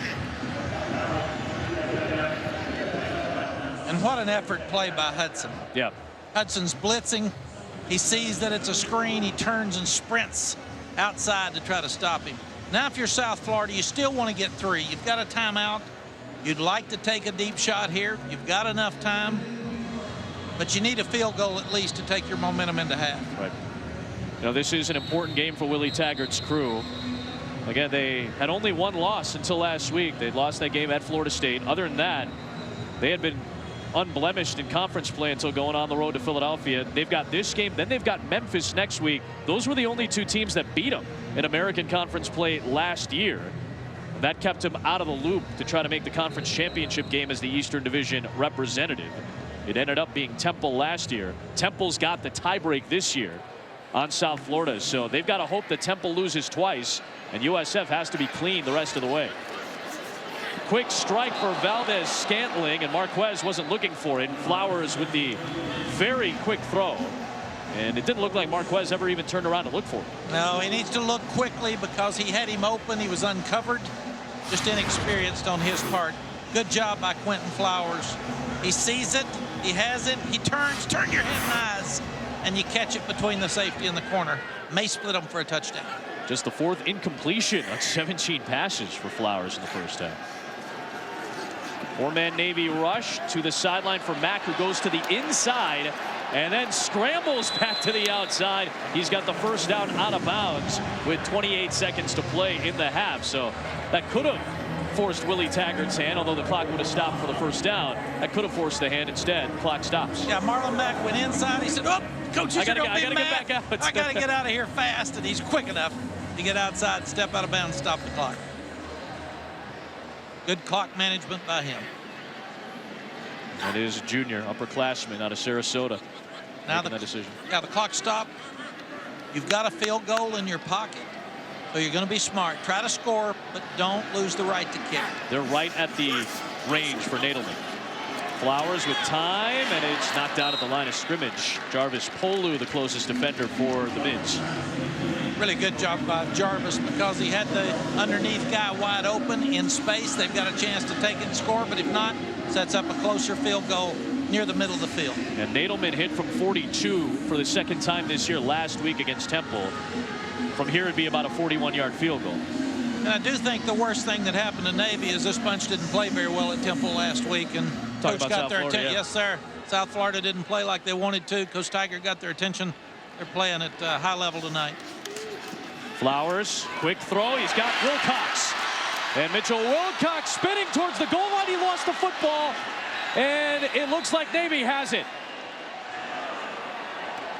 It is a touchback. Sean Williams recovered it at the goal line. It is ruled as a touchback, and Wilcox right at the goal line lost the football. This is a reviewable play as well. Ruling on the field is a fumble recovered by the defense in the end zone, resulting in a touchback. This is a perfect call because you've got the blitz by Navy. Hudson comes, your tight end leaks out, and Wilcox is down the boundary. And this one's going to be a close call. Yep. Now again, Wilcox got spun down. He tried to extend the ball out. Did any part of his body outside of his hand, there's the call for the review. Did any part of his body outside of his hand make contact with the ground before the ball came loose? So that's what you're looking at home. That's what Peter Voss is going to be looking at in the replay booth. We've really got two issues. Number one, was he down? Number two, was he in the end zone, because they called it a touchback, and it'll be really, really a close call on both. It does not look like to me that, number one, he's down right here when the ball is knocked loose, and also I don't see the ball crossing the goal line, so I think it's going to be Navy's ball about the 1 or 2 yard line. And again, that does make an impact, because with 17 seconds left for Navy and a couple of timeouts, if they've got the ball at their own 25, maybe you have something to do offensively. Otherwise, if it's at your own 1, now you just got to get some cushion and then probably take a knee the rest of the way out. Now, the thing to think about is, did that backside, maybe the hip, did that go down for Wilcox before the ball came out? And that's so close. I mean, that is a bang-bang play at a point that looked to be shy of the goal line. So it did not look like at all that he broke the plane. And that's why we have instant replay. They would have said it was a touchback in the old days, and Navy does a good job recovering at the 1. I think it's at the 1. I think it's a fumble, and it's Navy's ball at the 1. I think we see Navy take a couple of quarterback sneaks, go in, regroup, take the ball to start the second half. Yeah, Williams was never in the end zone. After review, the fumble is confirmed. Recovery was made at the half-yard line by Navy. 1st and 10, half-yard line. Great job by a really good crew, by the way. Tracy Jones and his crew have typically been one of the better crews in the American Conference the last few years. Really good job by this crew to get that call absolutely right. Great play by Josiah Powell to punch that ball loose on the hit against Wilcox. Unfortunate for him, and huge for Navy, because now you probably sneak a couple of times and take this score into the halftime break and come out with the ball to start half number 2. Well, and it gives Coach Taggart something to yell about at halftime. Sure. Got to create an edge, right, Coach? Yes. And in this case, you either throw it deep, and that's not Navy's personality, or you run the quarterback sneak. Well, you got to get the yards, because South Florida's sniffing blood right now, too, at the edge of the end zone. Worth just lunging forward. South Florida does have a timeout if they wanted to use it to force Navy to run another play.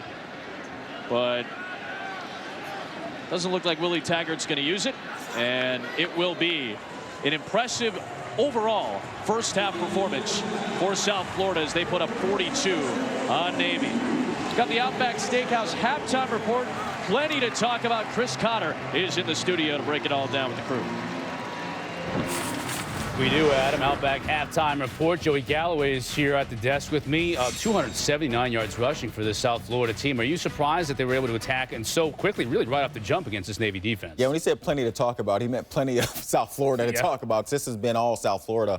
I expected Navy to be able to control the ball a little bit, but South Florida's running game has been absolutely outstanding. And you will watch the right tackle, Norman, comes around, and almost nobody to block. But then here comes a linebacker. And once he picks off this linebacker, where's the pursuit? I mean, that looks like you. Flowers is such a, well, it looked like me running the ball. Yeah, Flowers is such a great athlete. And then here comes Norman again, and all you got to do is get in the way.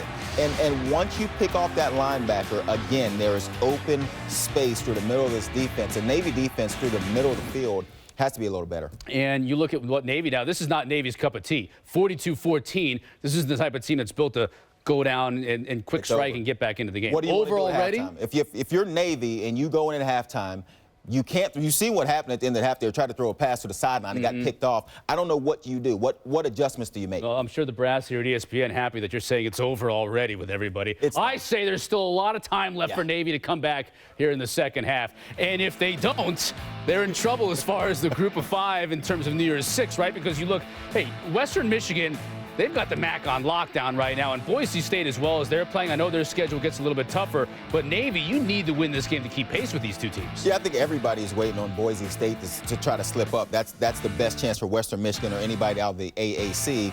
It's Boise's show to win. All right, when we come back, we're going to talk about unbeaten teams looking forward to the playoff with some serious road tests this week. We'll tell you who might trip up coming up.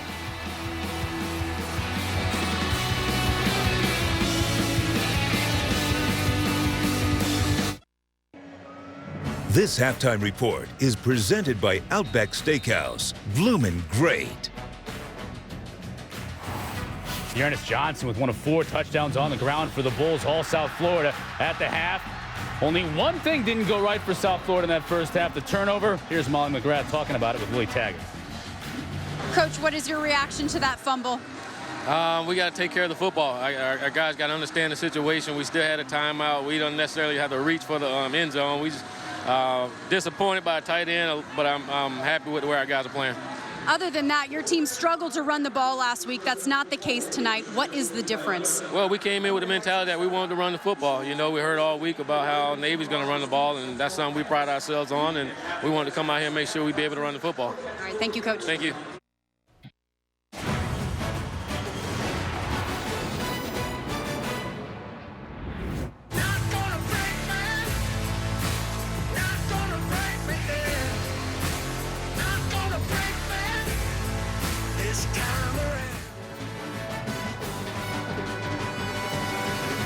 Welcome you back to Tampa, the site of the college football playoff title game. You're watching the American Conference on ESPN.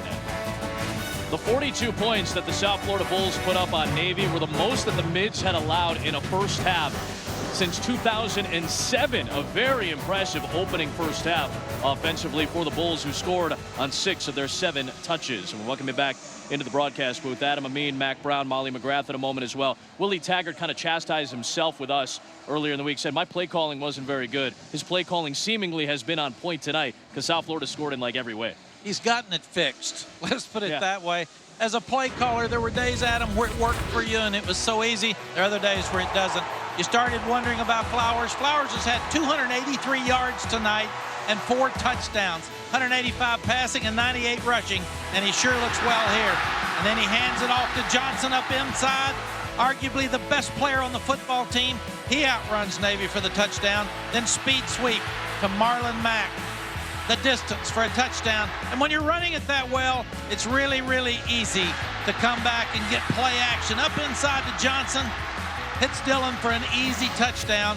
They are working well, and Navy has to be more fundamentally sound and tackle these guys in space the second half. 279 rush yards was a school record for any half for the South Florida Bulls in their 20th season of college football. But Navy does get the ball to start half number 2. And Dyson Romine will lose it out of the back of the end zone. Moments ago, Ken Niumatalolo was with Molly McGrath. Coach, your defense having trouble tackling in space. What do you need to do differently? Well, we've tried to make some adjustments. Fundamentally, we've got to keep our eyes up, look our target, and just got to bring our feet. offensively, we got to possess the football and go back to where we are. We just got to play one play at a time and just keep fighting. That's who we are. We just got to keep grinding. All right, thank you, Coach. Thanks, Paul. Coach Kenny knows who they are and where they are. They're going to keep doing the same thing on offense because that's their personality. They get a score. They're right back in this ball game at 42-21 here. So this is a very important drive for Navy, and he knows they've got to tackle better in space. Get your head up and play better fundamentally on defense. Will Worth starts this drive from the 25, and it's a give to the fullback, Chris High, for a short gain, running into Kevin Bronson. We told you about Will Worth. He had the 2 rushing touchdowns in the first half. It's a homecoming for him. His school is only about 30 minutes away, Newsome High School, from here at Raymond James Stadium. Kid who played here 3 times in his youth growing up, a couple times in Little League, once in an all-star game in high school. This is a big night for him. His mom, his parents, his sisters here. On second down, they'll keep it here, and Will Worth stretching to the edge. Good play in space by Dietrich Nichols to stop him at the 30-yard line. Now, his high school coaches at Newsome could not make the game tonight because they've got a football game on a Friday night, and they're trailing Manatee. Manatee happens to be the alma mater of one Willie Taggart. So how about that? Both of Willie Taggart's teams going up against Will Worth's teams tonight. So far, 2-0 in favor of Willie Taggart. Maybe Will talk to him at halftime. They're both going to fight their way back. How about that? That's a big game, by the way, for Manatee, because if they win that game tonight, they end up making the playoffs in the state of Florida in District 8A. Worth back to throw. Taking a shot downfield, and he overthrows Dyson Romine. That'll bring up 4th down and 5, and this might be a little bit too deep in their own territory to go for it, so the punt unit will come on. Yes, what a good start to the second half by the South Florida defense. That's a nightmare for Coach Kenny because they needed to come out, get a long drive, get it back to 42-21, but give credit to the defense. Coach Woody's defense of South Florida. They've played well, and I think a big part of that's a 5-man line. They've really done a good job of changing their defense tonight for the stop. Barta kicks away, and Dearness Johnson all the way to the sideline steps out. That's a really nice punt of 55 from Alex Barta, longest of his season. Huge game. ACC, the winner of this game the last 7 years has been the representative of the Atlantic in the ACC championship game. And since joining the ACC in '92, Florida State has only lost once to Clemson in Tallahassee. They've been waiting for a night like this at Doak Campbell, and that's the opportunity that Florida State has to try to knock Clemson from the ranks of the unbeaten tomorrow night. This will be a championship atmosphere in Tallahassee tomorrow night. It's going to be fun to watch. Great quarterback matchup, Francois against Watson. So here's Quentin Flowers. A little misdirection there, too, and it ends up going to Marlon Mack. And they fake that sweep to Adams, and he takes it for a half-dozen yards. This is a big drive right now for Navy's defense. You had the sense that if they scored on the first drive and maybe got a stop, they'd be right back in this game. But now they desperately need to stop what's been an explosive offense tonight, led by Flowers.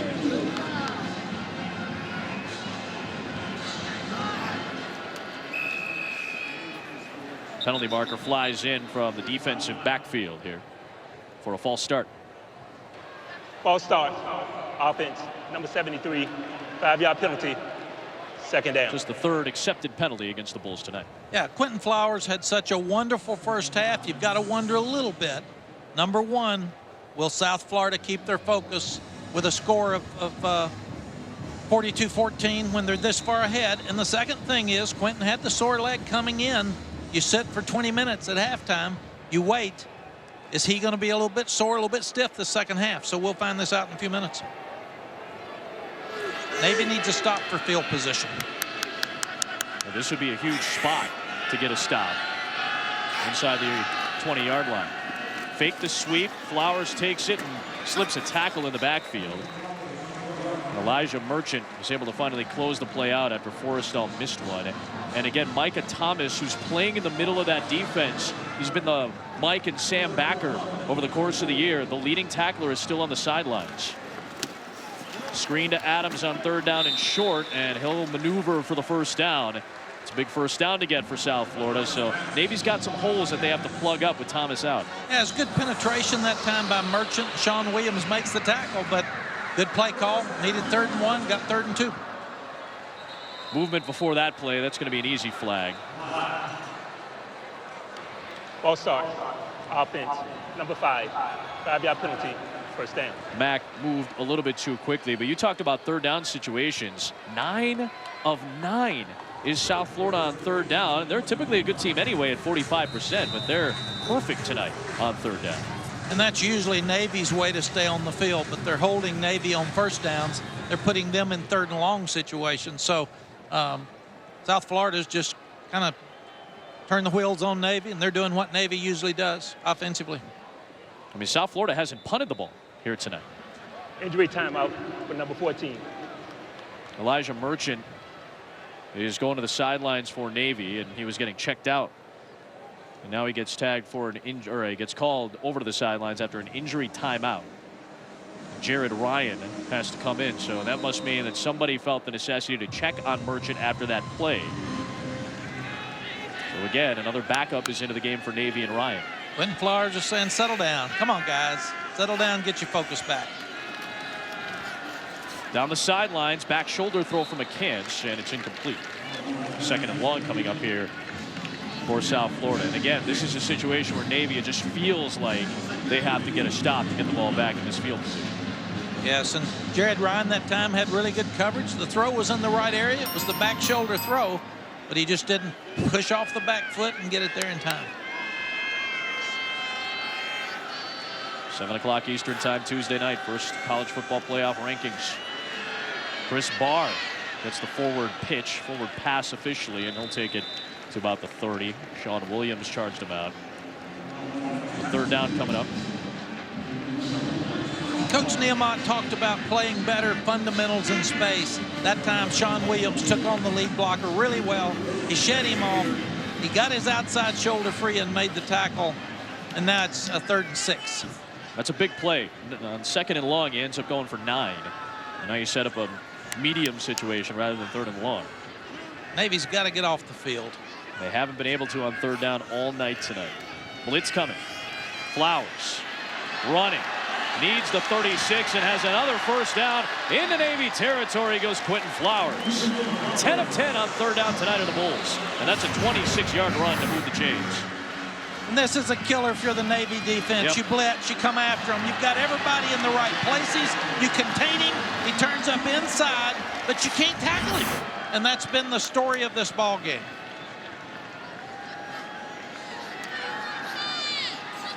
Flowers down the middle, and a diving attempt for Wilcox. Incomplete. The only drive that South Florida has not scored tonight was the drive that went all the way down to the 1 when Wilcox fumbled it at the end of the half. Other than that, Navy, or beg your pardon, South Florida has been spotless on offense in terms of touches. And that was a fumble by Wilcox before the half, but he was fighting to score. Yep.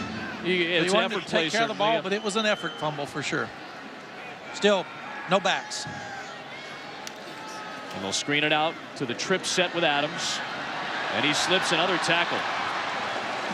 I think the thing I'm most surprised by tonight is how many missed tackles we've seen from Navy's defense. Typically a very sound fundamental team.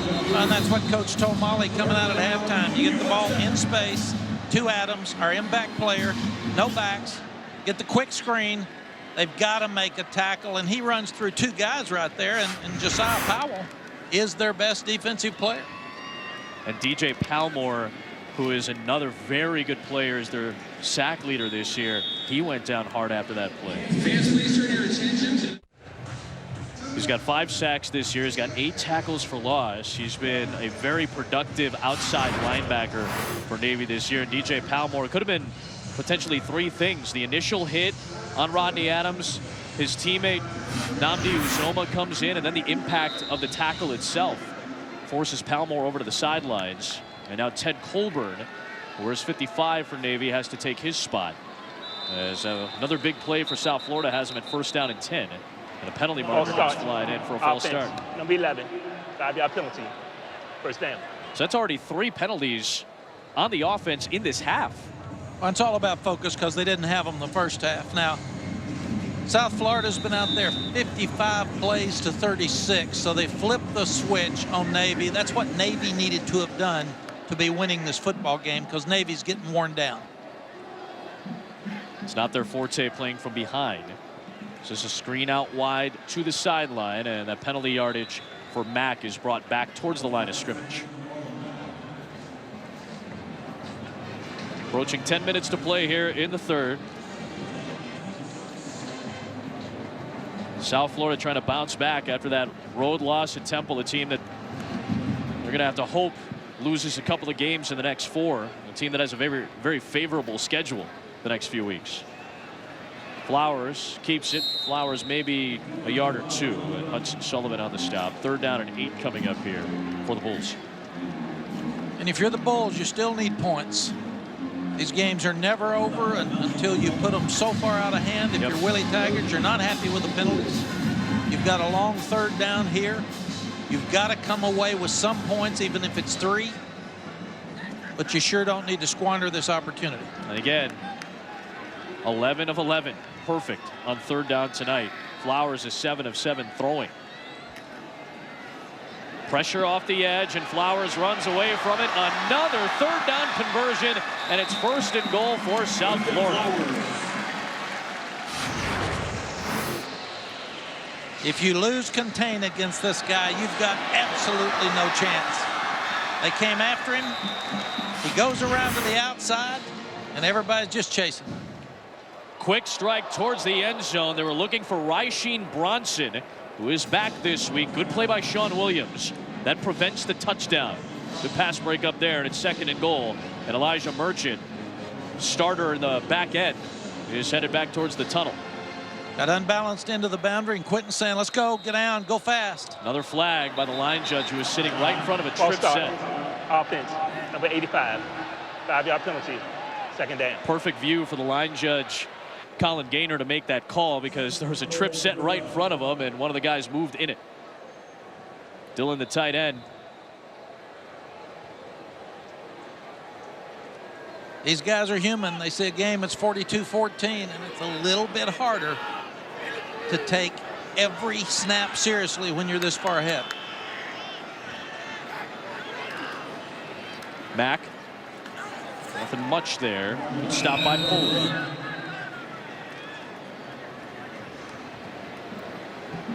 Third down and goal coming up here from the 11-yard line for South Florida. Dominique Three, senior out of Atlanta, his 29th career start was a little slow to get up.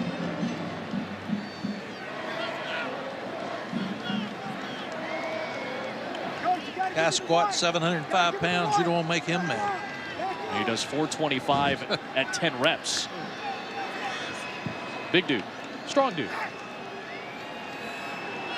This is the 14th play of this drive.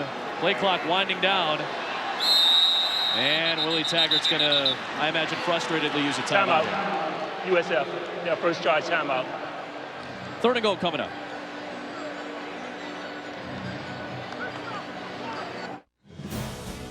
ESPN College Football, brought to you by the strikingly designed Lexus NX Turbo and Hybrid. Some things are simply impossible to ignore. 15,000 people work on MacDill Air Force Base, which is in South Tampa. It was constructed in 1941, prior to the start of the United States involvement in World War II. It is salute to service night here at South Florida. The uniforms, the helmets, a lot of military personnel in attendance tonight. Of course, the Navy football team as well, searching for a stop.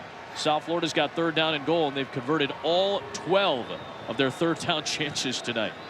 Incredible. This is a huge opportunity for Navy to get a stop, force a field goal, maybe even block a kick.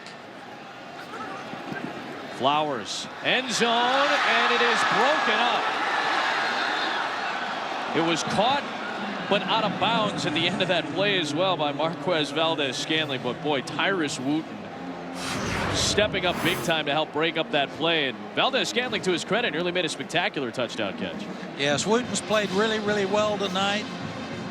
He's Scantling stayed on it. He was out of bounds when the ball came down. But good for Wooten. He keeps fighting them. You got to stay with it if you're the transfer from North Carolina State. But there is a stop.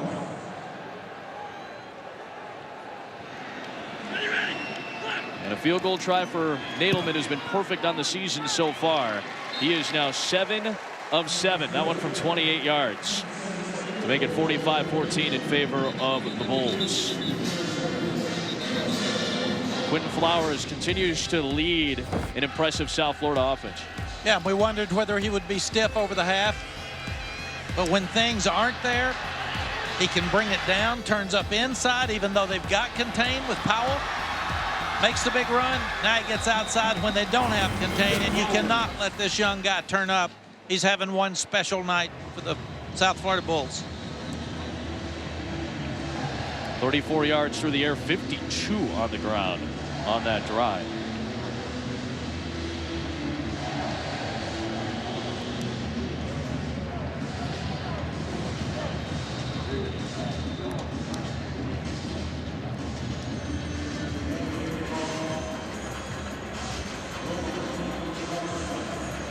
So a good start to Nadelman's season. Redshirt junior, who's, as we mentioned, perfect on field goal tries. This time a low line drive kick. It's grabbed by Romine. Head of steam and tackle with the forward progress at the 30-yard line. Celebrating its 12th year sponsoring the Good Hands Field Goal Nets, Allstate makes contributions to participating universities' general scholarship funds for each field goal and extra point kicked. To date, Allstate has contributed millions in scholarship funds. There's an injured mid on the field.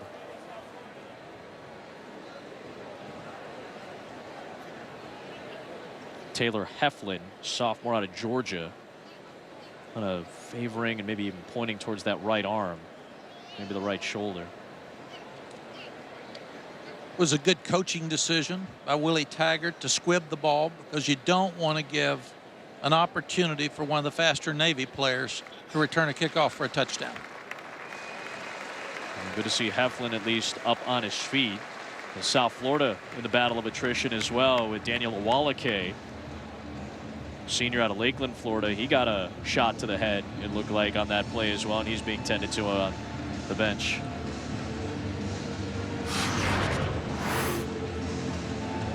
Take a look on the right hash on your screen.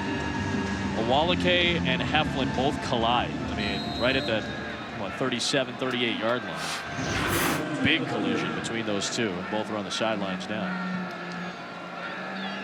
So this Navy drive eventually will start. Will it start from the 30? The previous play is under review.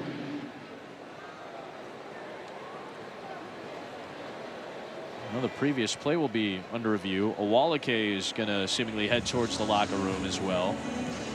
Adam, the rules committee's constantly looking at collisions and the safety of the players, and kickoff coverage, kickoff return is one of those areas where you have a lot of injuries. Now, didn't really think much of it in the moment because it just seemed like a head-on collision between two players. But, you know, you get a second look at that and you wonder if maybe there's a targeting penalty involved. And now again, there's the rule change this year that the replay booth can create a targeting penalty if the replay booth feels that there was an egregious miss by the officials on the field. So you got to be curious, you know, based on that replay, is that Taylor Heflin who might get tagged with a targeting penalty? So that's what the officials are probably taking a look at right now. Well, Peter Voss and this replay crew did a great job in the first half. Have to take a look at this.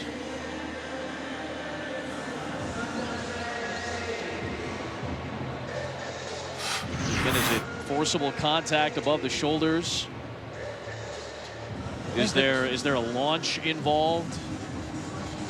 You know, leading with the crown of the helmet, was there any type of launch from the blocker against a player that could be considered defenseless there? So Well, there's a couple of things to look at. Again, forcible contact above the shoulders against a defenseless opponent, or the crown of the helmet, leading with the crown of the helmet. Those are pretty much the two axioms you need to fill, one of those two. And if you're the coach, you want two things. Number one, you want the player's safety to be involved first. Secondly, you want it called consistently. And this one is really gray. It's right on the edge of whether it should be targeting, in my estimation, or not. Now, I don't think Awalake is a defenseless player in that situation, so it had to be the crown. And if they don't see legitimate video evidence, indisputable, if you want to use that term. The review was in consideration of a possible targeting foul. After review, the ruling on the field of no foul stands.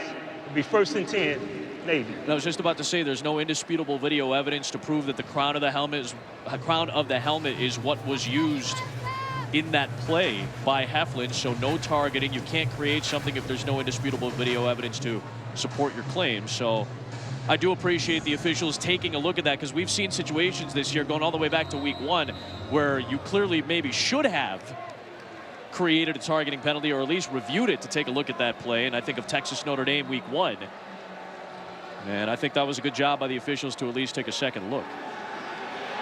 Worth's under pressure. He's going to launch into a floating spot, and it's caught by Daryl Bonner at midfield. It's not the way they drew it up, but that might be what Navy needs to get some spark going on offense. That's a 29-yard play to Daryl Bonner. Yeah, the negative was there was a tremendous amount of pressure on the quarterback, because Bruce Hector was all over him. The good job by Will Worth sprinting out to the right. You've got what we call scramble rules. Guys are looking to the boundary or turning up, staying in front of Will. Good throw by him. 1st down for Navy.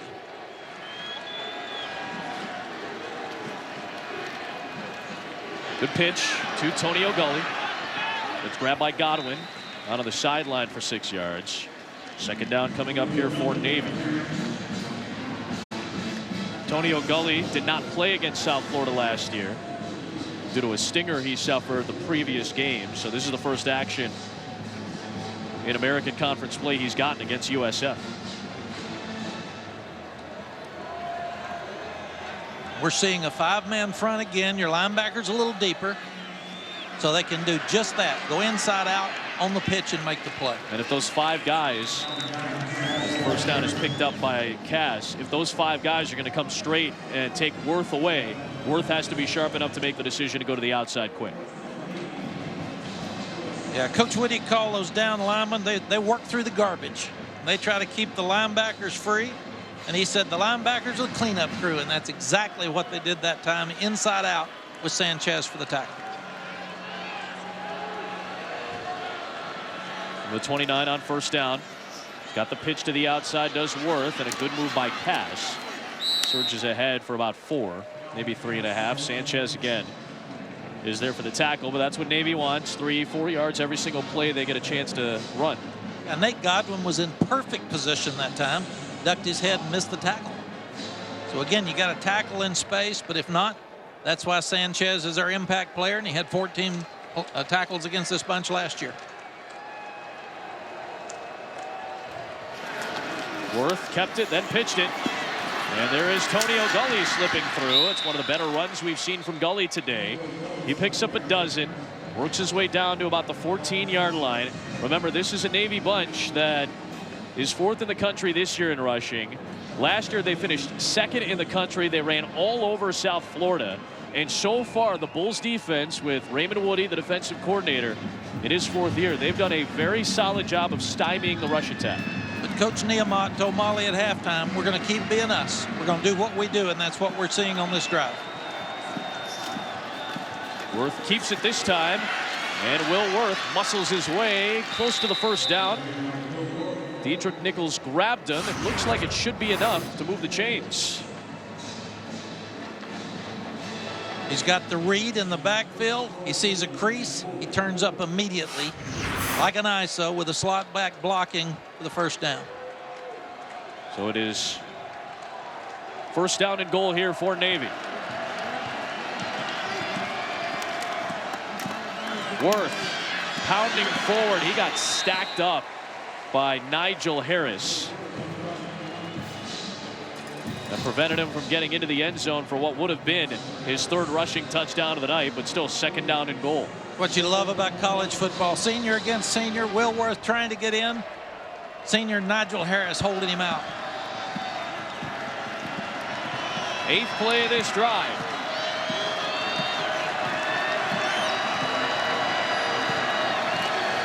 Worth behind the blockers, and he rumbles in for his 3rd score of the night.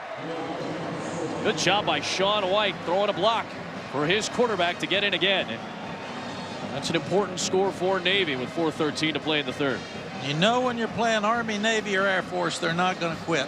Thank goodness, because they're protecting our country. That's right. But that's who these guys are. 3 touchdowns tonight by Will Worth on the quarterback sweep, like a power. He's a powerful runner, good north and south runner. Players told us yesterday he is the perfect midshipman. He does everything right off the field as well as on. Mooring adds the extra point. Will Worth is having a solid night at his homecoming. 3 rushing touchdowns in front of family and friends this evening. And at the very least, he keeps Navy in this game still. Will Worth coming off his best game against Memphis, over 200 yards in the ground and 3 rushing touchdowns. He's equaled those touchdown totals tonight as well. Got to be proud of this guy. He's tough, he's smart, he's a tremendous leader. He's thrown the ball well. People talk about his running. He's a powerful runner, north-south runner. Even these kids talked about they used to look at Tim Tebow, and there are some comparisons, even though Tim Tebow was one of the greatest players in the country and won the Heisman Trophy. But for the Navy football team, this young man holds really the same position.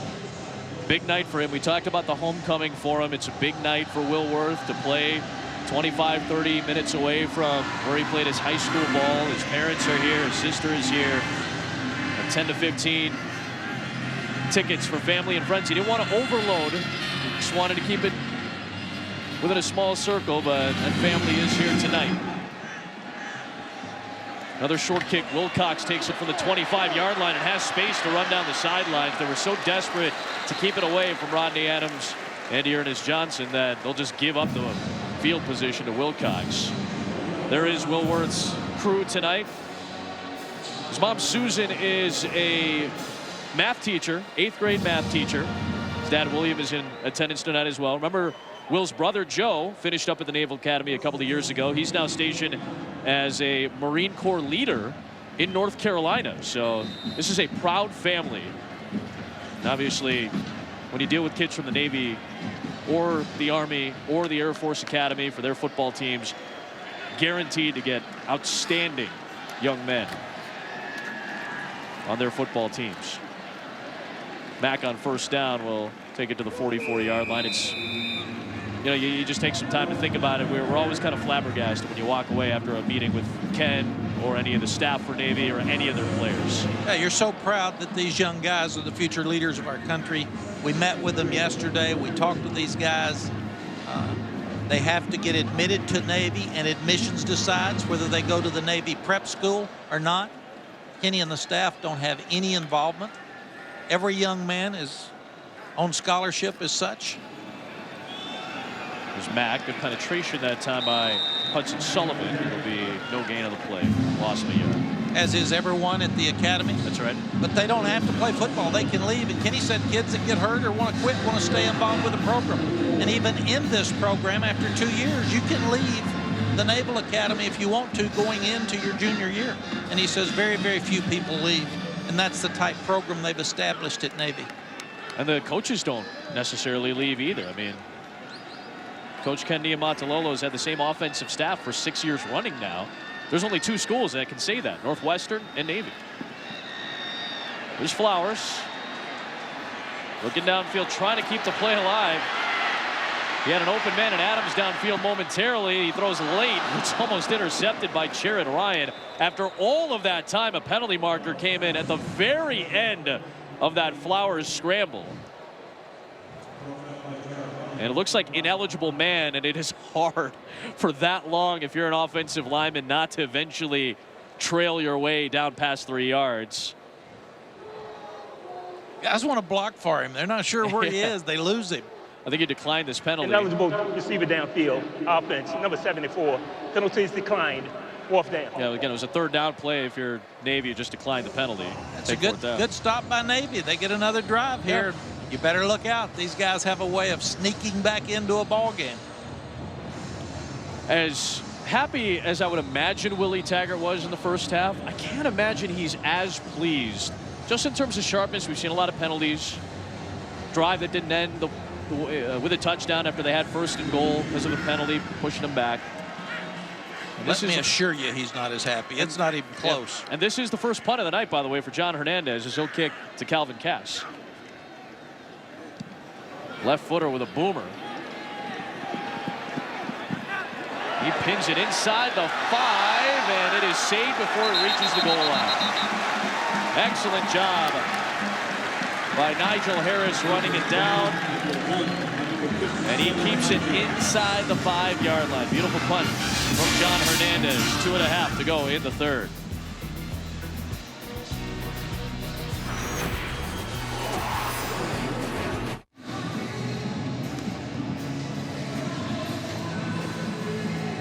Ball spotted on the 1-yard line for Navy's offense after Nigel Harris was able to pin the football.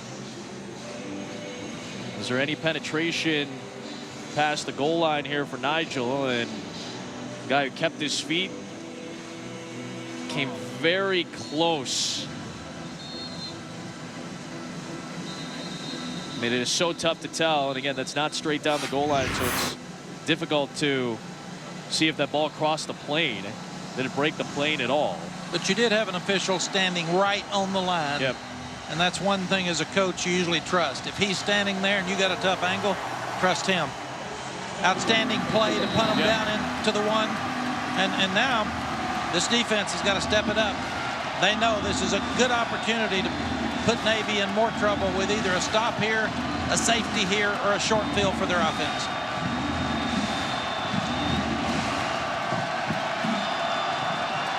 From the 1-yard line. Worth keeps and tries to slither through the middle. That's good cushion yardage to the 6.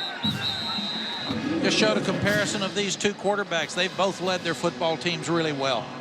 That's what you want. You want a leader. You want a guy that's in charge. You want a guy making good decisions, a guy that motivates your team, and both coaches should be pleased with their quarterbacks tonight. Now you got to get it off the goal line. That's the most important thing. Get you some space where you can get your whole offense going. Get the first down is typically the goal here. And a nice run by Chris High. He's a fullback, but you see the speed that he has at 224 pounds, and that's the goal achieved by Navy. First down when you're pinned inside your own 5. He may be named high, but he runs low. Oh, big dude. Those guys are a force. It's what you like about the Navy offense. Their offensive line comes off, and they got those big backs. Worth will keep it here. And we'll stretch it to the sideline. Really nice run by Will Worth. Run down by Jamon Thomas. That's a 9-yard run for Worth, the quarterback. You know, we were talking about Chris High. It's an emotional time for High right now, junior out of Oklahoma City. Before the season started, his mom, Charietta, was diagnosed with breast cancer. That was back in August. And Chris has a younger brother. He's got a younger sister.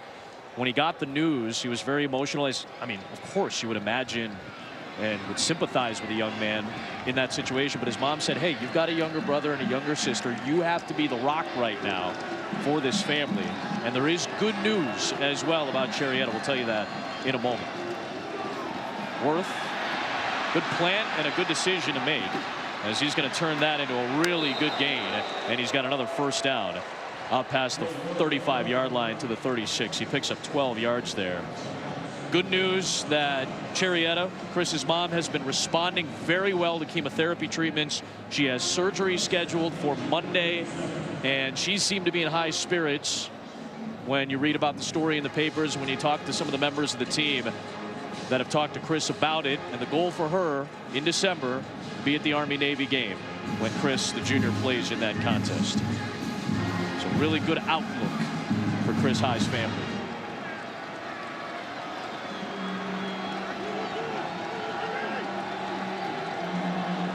First down, Worth to throw. Nothing really downfield, so he'll try to get back towards the line of scrimmage and churn out a yard. Adam, what I will say after coaching for 42 years, there's so many special stories, and we as fans just don't understand what these guys are dealing with at home sometimes, and how hard school is, and the injuries they fight through, and the things that they do every day to make it special for us. You've seen and dealt with so many of those stories, Mac, and we always appreciate getting a chance to see and talk to these young men. We're through 3. South Florida leads 45-21. You know, Chris, if I'm the point guard, you're my power forward, all right? I want Chris Cotter setting picks for me. Start of the 4th quarter. Good stuff, guys.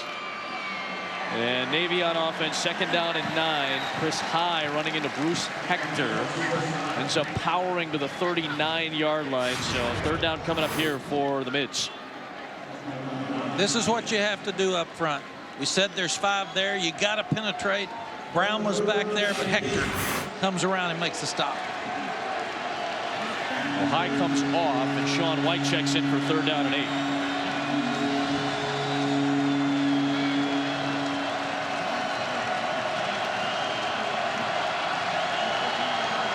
Worth to throw on 3rd down. Into the flat, and it's White. He's got the 1st down. He gets tripped up in South Florida territory. Sean White with just his 4th career reception. It's good for a 1st down. Well, that's a huge play for Navy because they've got to stay on the field. It's a little half sprint to the right. He hits his fullback in the flat. Really smart job by Carmona outside of pulling off the block. We talk about him being a great blocker. That was a tremendous decision not to block. It cost him a penalty. From the 47-yard line, pitch to Cass. And Calvin Cass with a really nice run, almost to the sticks. We'll give him about 9.5 here. Augie Sanchez was there for the stop, and it's 2nd down and 1. Again, start of the 4th. Navy still trailing by 24 points. Got a long road to hoe here, but a quick score might help them out. Worth, 1st down. To the 34-yard line, running into Nigel Harris. And they're going faster. They picked up their tempo, but they're still running the same offense. Yep. Sanchez, our impact player tonight, done an outstanding job at middle linebacker of stopping the dive and playing the option from inside out. Unofficially, he's got 8 tackles tonight. And again, while Navy's winning the time of possession battle, they didn't dominate it tonight through the first 3 quarters as they typically have in their impressive wins. Worth on the move, and it's incomplete. He had Carmona out underneath and Jameer Tillman out deep. And Worth has to get up after Augie Sanchez got into the backfield.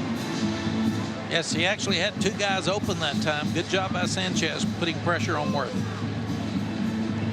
Niumatalolo has lost 1 game in American Conference play. It was to Houston at the end of last year, essentially a play-in game for the American Conference Championship in late November. You were there for that game, Mac, and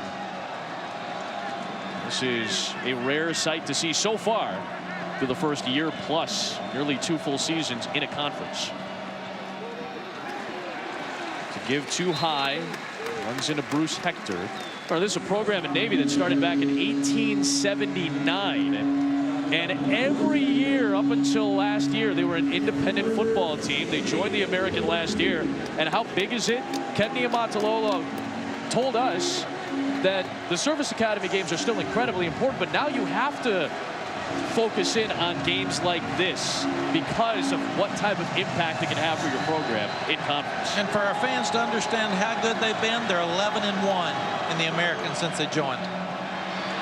Pitch outside to Gully, and he powers his way inside the 20. Houston's got 3 losses in American Conference play, and they're the darling group of 5 teams coming into this season. So that tells you how consistent this Navy program has been. And if you're offensive coordinator, Ivan Jasper, this is not who you want to be this far behind, but he's still running the same type plays. Yep. Doing a tremendous job getting those guys down, ready to score again. Here's Worth. forward progress to the 8-yard line. I mean, this is the definition of being you, right? This is what it means when we say Navy is being Navy. Down by 24 points, but you still have to stay true to what you do best, and that's run this offense. We heard Kenny tell Molly at halftime, we are who we are, and we'll continue to be that. Only Georgia Tech, Army, and Navy, this is their 1-minute offense. And they can still run the option, mix it in with a few passes. I throw maybe New Mexico into that mix maybe a little bit. There's not a whole lot of teams that look like this. Worth rolling out. Nothing in the end zone, so Smartley will toss it away. He had Terrence Laster working in the end zone, but he was covered. Really good coverage by Dedrick Nichols and Nigel Harris. Those guys covered him up, and a little pressure by Mike Love. You've got to be impressed tonight, too, with South Florida's defense. We saw them last week against Temple. Didn't even look like the same bunch. They didn't have the same energy. They couldn't get Temple off the field. Everything tonight's better. The scheme is better. They're more confident. They've stopped the run better. They've covered passes better. It's just a good night for the defensive staff at South Florida. They gave up 319 rushing yards to Temple last week. Here is Worth. Dives ahead. He can get a first down without scoring here. The line to gain was the 2, and Augie Sanchez may have stopped him a little shy of that. Line against the 1, beg your pardon. Might have stopped him at about the 2.5-yard line here. And Augie Sanchez only had 1 offer. So for those guys out there not being highly recruited, doesn't matter. Go play well. He's having a great game. 4th and 1. And a timeout.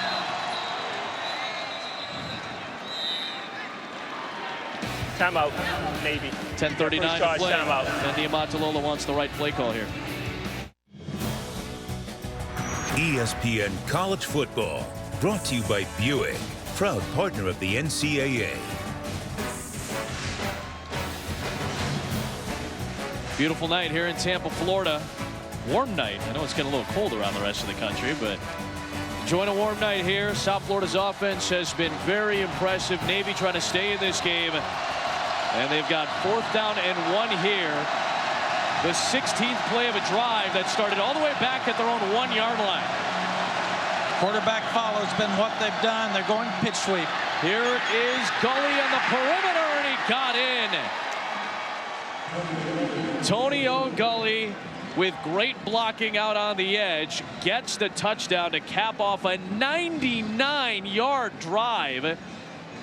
And that makes it 45-27. And if you go for 2 here and get it, it becomes a 2-score game.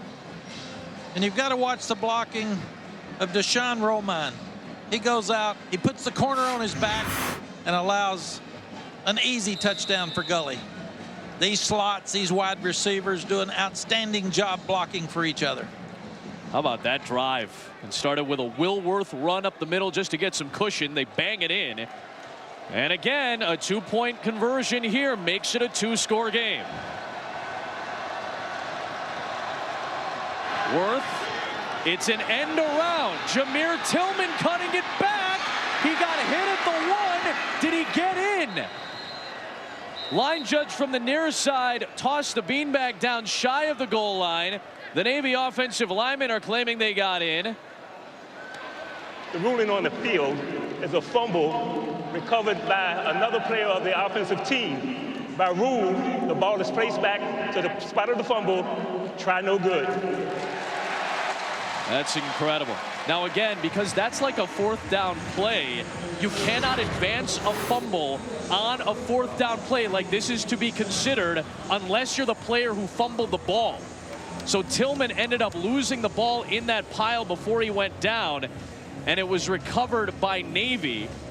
Looked like the offensive lineman Blake Copeland may have gotten a hand on it and 2 arms on it. But again, unless you are the fumbling player, you cannot be the one to recover it on a forward fumble on a 4th down play. That's considered like a 4th down play. So that's a huge play because it keeps it at a 3-score game. And the rule was put in because of what we were doing at Oklahoma. We get close and fumble it forward. Right. There you go. I mean, that was it. Well, then we fumble it out of bounds. That's the holy roller rule, right? There's no question. That's what is tagged. If you guys remember your football history, holy roller you didn't want to be the guy who fumbled and tossed it forward to try to get one of your teammates to grab it and get a touchdown on a 4th down or a scoring play. And that's a big stop for South Florida. It keeps it at a 3-score game. They get that too. It's 16 points with 10.5 to go, and you're looking at a game right now. So let's see if Navy ends up going onside kick with Bennett Mooring.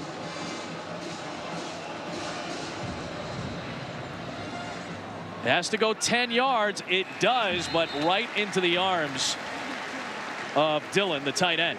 And if you're the Navy staff, you've got no choice. You're not stopping them. So what you've got to do is try to take every chance here with the last 10 minutes and 34 seconds to knock a ball loose, blitz, knock something free, onside kick. You've got to do something to get the ball away from these guys. So the Cavs earlier tonight, Warriors Pelicans on ESPN right now, and when that finishes up on ESPN, our man SVP will get you set up. Indians and Cubs in a tight one. Cubs got out of a jam in the 5th inning in a scoreless game. You can listen to that on ESPN Radio, by the way, while you're watching us. But SVP will take over after Warriors Pelicans from New Orleans tonight. Looks like Navy's going to come after him. Going to have to start some movement, start some blitzing, take some chances.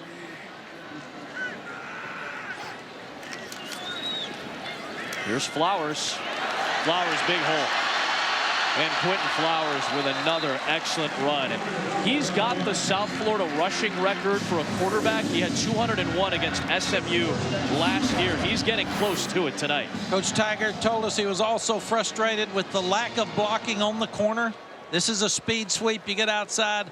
Really good block by Rodney Adams on the corner for the big play. So Flowers now has 176. He's got the school record at 201 last year. And South Florida is 8 yards away from a new school team record in rushing. And there is Johnson getting closer to that record as Sullivan grabs him after a gain of about 3 yards. And now South Florida with inside of 10 to play, slowing the tempo down, up by 3 scores. Yeah, it's really smart by Willie Taggart and the offensive staff. They're going to slow it down. They're going to try to take some ticks off of that clock, but they don't want to lose their momentum. All you do is send the play in a little slower. Here is Johnson, shift to the outside, and Dearness Johnson working around the pylon. Dearness Johnson with his 2nd of the night. It is a new South Florida school record for rushing in a game. The Bulls continue to roll on the ground. This was a really good block by Dominic Threet. He pulls around, he pulls up inside. That squatting 705 pounds, he squatted right through one of those Navy defenders and opened the hole for Johnson. Just too much speed tonight. Every time Navy fights to get back in, South Florida outruns them for another touchdown. 391 rushing yards tonight for South Florida. Absolutely turning the tables on what Navy did to them a year ago when Navy put up 428. 52-27 to Dearness Johnson, part of a record-setting rushing night. His 2nd score of the evening. And it's all Bulls in the 4th.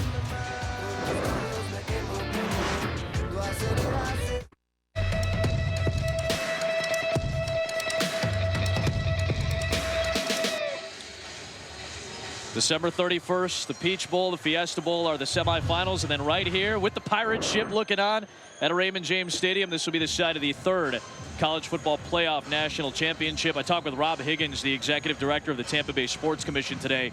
And to hear him talk about what they're going to do when the national championship game comes here, it's impossible not to get excited about this city being the host of the College Football Playoff title game.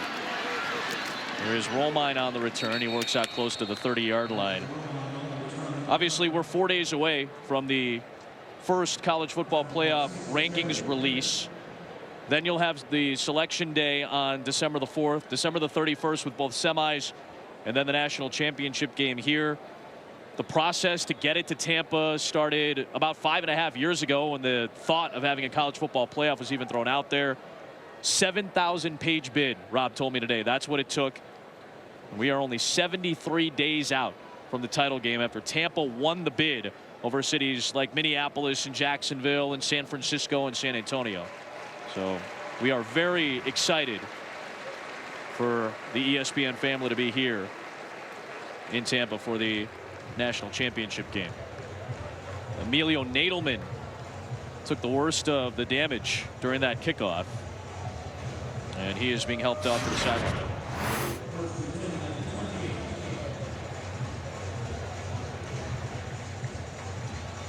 He came right on the kick. I mean, he really swung that right leg in, and it looked like immediately there was an issue for him.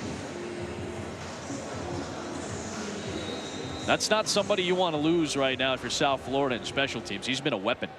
No, and those guys will give him a tough time in the film meeting about not getting hit. Worth over the middle, incomplete. Second down coming up here. Got pressure with Mike Love, but you realize now this isn't who you are. You've got to pick it up. You've got to throw it more. You can't take one of your long drives like they had on the last series. They've got to pick it up and go forward. I really like our playoff the way it is. Yep. Puts more pressure on coaches. We're seeing coaches fired faster. We're seeing more fan bases mad if they're out of the playoff early, but I do like it better than the BCS. The pitch by Worth, and McGee makes the stop on Cass. This is what max playoff looks like right now. If you had to start today, or is this your projection forward? If I had to ask you that, because these are the 4 teams, and these are a lot of people's 4 teams. Is this looking forward, or is this looking now? Because either one could apply. Now, this is today because you've got Clemson tomorrow night at Florida State. Sure. You've got Michigan, who's got to go play Ohio State later in the year. Yep. They've got Michigan State tomorrow. They haven't beaten them in a while. You've got Washington, who we're all excited about. I love what Chris Peterson did at Boise, and now he's grown into Washington, but they're not near finished yet. They still have some hard games, and some people think Alabama should be 1 and 2. To 8 minutes I and think they're good 49 enough seconds. right. Evan Martin has to be taken off the field, the junior out of Missouri. Lee Summit West High School, good high school program in Missouri. But, you know, I went on radio in Alabama the other day, and I was asked, how far is the gap? And that's what I said. I think Alabama is 1 and 2, and then it's the rest of the field right now. As great as Michigan has looked against bad teams, and as well as they've played against the good ones, I mean, it's Alabama and everybody else, I think, right now, as Sean White takes it for the first down. Goodyear presents our AP Top 10 rankings for this week. Louisville's got a tough test at Virginia. That's always been a difficult place for some reason to play in Charlottesville. And game day is in Salt Lake City for that Washington-Utah game. Well, Washington-Utah is going to be a lot of fun. So much credit to Jim Harbaugh at Michigan. Yep. He's turned that thing around completely. Here's Worth, very late pitch, well past the line of scrimmage, going backwards to Bonner. Good play. Let's talk a little bit about the Big 12, though, because West Virginia, Baylor, still a game that needs to be played. 2 undefeated teams right now. Probably under the radar, surprisingly enough, is Dana Holgerson's crew and Jim Grobe's team. Yes, if you take West Virginia, I think one thing Dana's doing, I talked to him last week, they're running the ball so much better. Yep. And they're playing better defense, and usually that comes together. And there's a huge game in Austin tomorrow. Yep, for Baylor going on the road. Baylor a top 10 team right now, as you saw.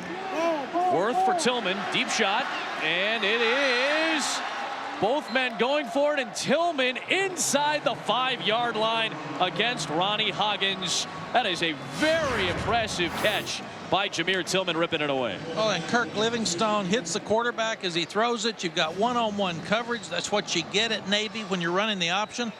What a catch. This is the best receiver on the team, but Tillman fumbled the ball going in on the 2-point play. He just made up for it with that catch. He's their main wide receiver. His dad, Cedric, played in the NFL for Denver and Jacksonville. He makes the big catch to set him up 1st and goal. Worth bobbled the snap, but recovers to get it to Gully, who's back into the end zone for a touchdown. And if you're Willie Taggart, you're not happy. Come on, defense. I can't imagine you're pleased right now. Yeah, the onside kick, we get an easy score. You're supposed to stop them and put this game out of reach. Make it where it's over. Don't give them hope. Now Navy onside kicks again.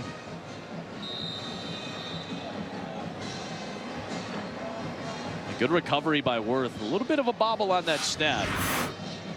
Gully's got speed. Those guys block so well for each other. They get on the corner. They do a good job. Coach Taggart's ready to go home. He wants to get this thing done. Here's Navy going for 2 again. Again, they'll try to make it a 17-point game. It'll still be a 3-score game regardless. They'll try to get an extra point here. Tapped up into the air by Harris and knocked down at the goal line. Good play by Nigel Harris to deflect that ball. So it'll stay at a 3-score game regardless. 7:14 to play. Jameer Tillman coming up with the big catch to set him up inside the 5-yard line. Antonio Gully, a junior out of Ohio, with another score for Navy.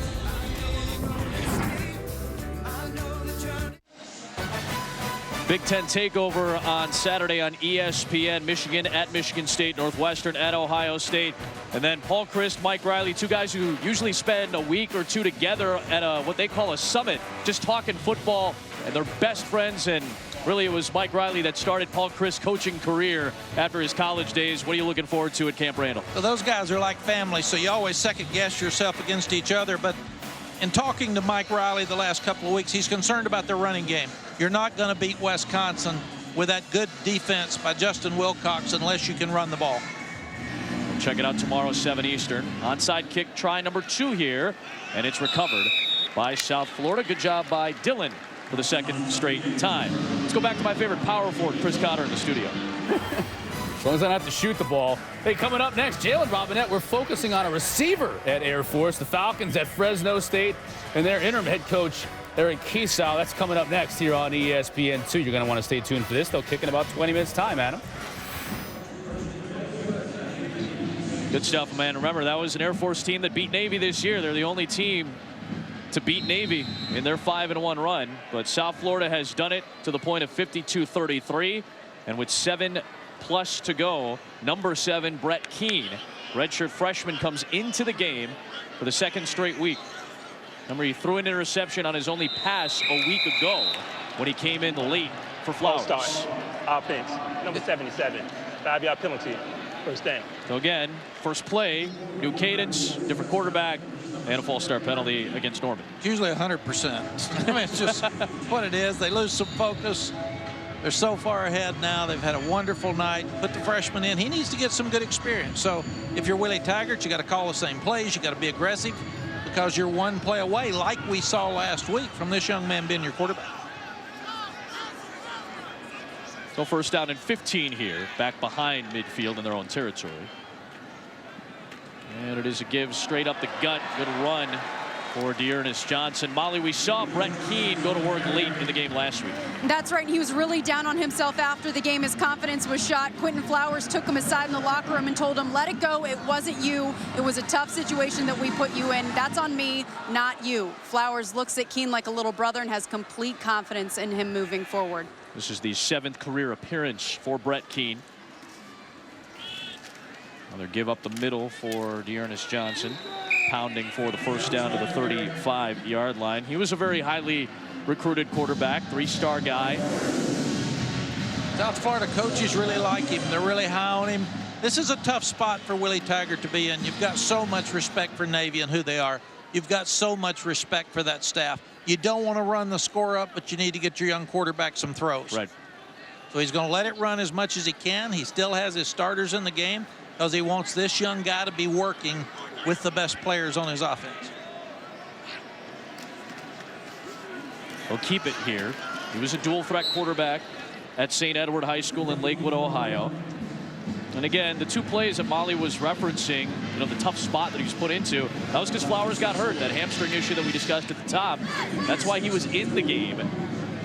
And he was basically pinned inside his own 5-yard line. He threw 1 interception and then got sacked in the end zone. So it was a tough night for Brett Keane, but hardly is he to blame for such things when he's put in such a difficult spot, as Molly told him. Handles that wide snap and gives to Johnson once again. Josiah Powell on the stop. And Amicia got hurt, his left tackle. Yep. He had a bad knee and he got sacked in the end zone. Timeout, Navy. Just second charge, timeout. Tough night last week for South Florida. Navy will use a timeout with 5.5 to play here in the 4th, as Powell is tended to.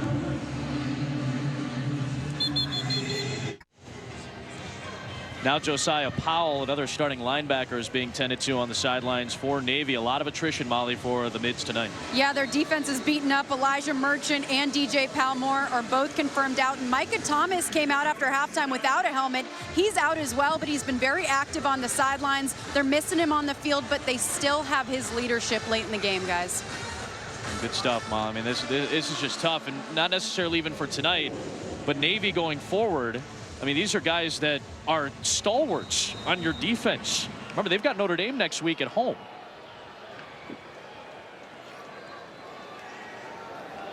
Here's D'Angelo Antoine, redshirt freshman out of Orlando, getting the carry, and Gilman's there for the stop. Gilman's the young nickel that they felt like would have such a good night tonight. He's a big guy. He can run. He can make plays in space. They think he'll be a superstar in the future. One of the rare freshmen playing. Fourth down coming up, and they'll try a long field goal here. I believe I said the game's at home. That game in Jacksonville, Everbank NFL Stadium for Notre Dame and Navy next week. They'll be home in a couple of weeks against Tulsa. Brandon Baer is the backup kicker with Nadelman dealing with injury, and that kick is blocked. This can be returned. Grabbed by Sean Williams, and he'll get tackled near the 35-yard line. A tough spot for Baer to have to step into, with Nadelman being so good on field goal kicking this year. But remember that kickoff where he really swung a big leg into it, forcing him out of this game. First and 10, Navy. Looks like Amos Mason with the penetration. He's had a nice night tonight. And that's what you want to see if you're a coach. You got to be so proud of your guys. They haven't quit. They forced a block kick. It's easy to stand there and give in and say, I'm not even going to rush. But you see the effort of the Navy football team getting back there with penetration to block the kick.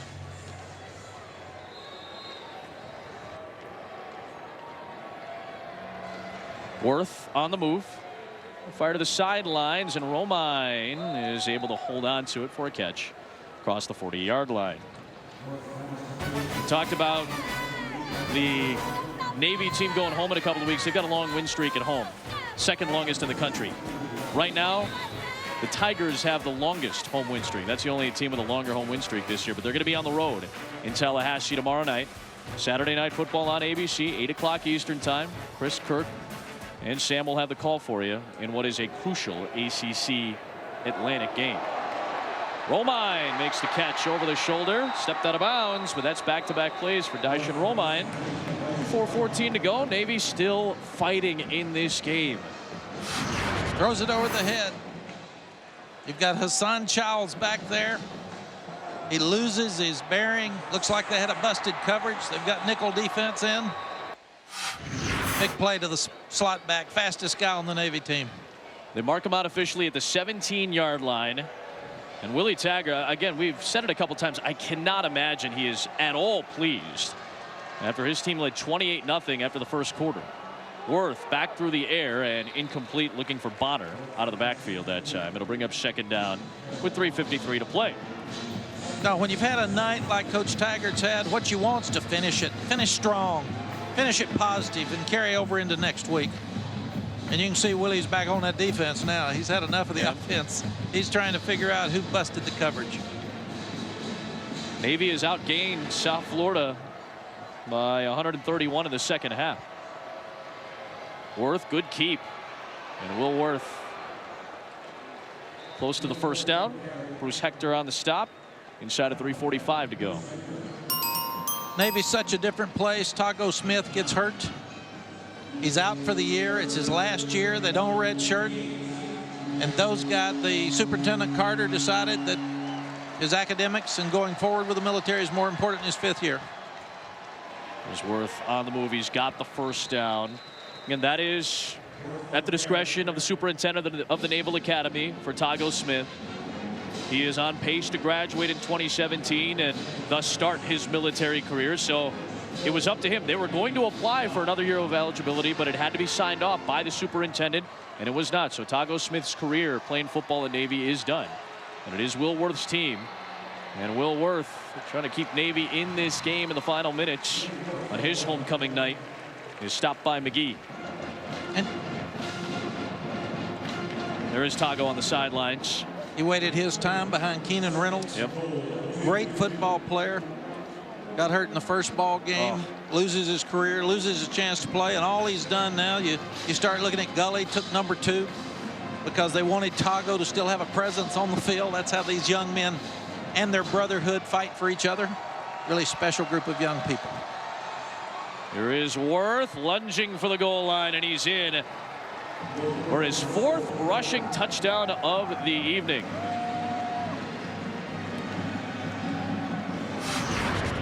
Career high tonight for Worth. Comes out, acts like he's faking the dive, but it's really a quarterback falling. He just follows the big fullback up into the end zone for his 4th score.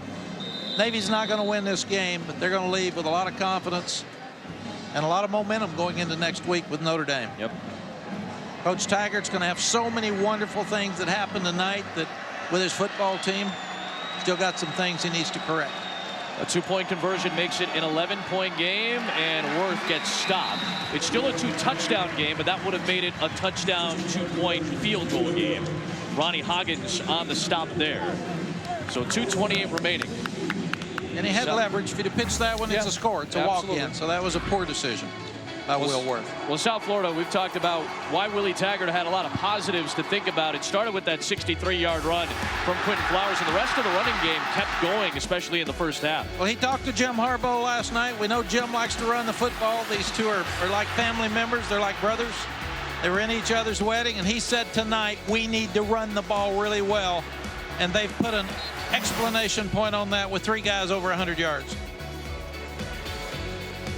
Really special night running the football. They challenged their offensive line to be more physical than Navy. Navy's one of the more physical teams in the country. You don't get 3 guys over 100, especially one with 176, without blocking people up front.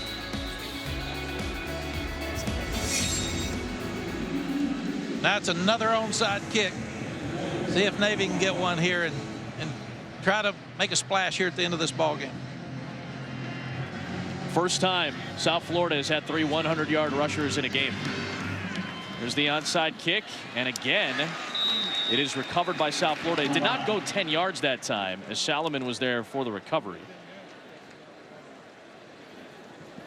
Well, the marker was thrown because it did not go offside. All the way through. Kicking team, number 91, 5-yard penalty will be enforced from the dead ball spot. First down.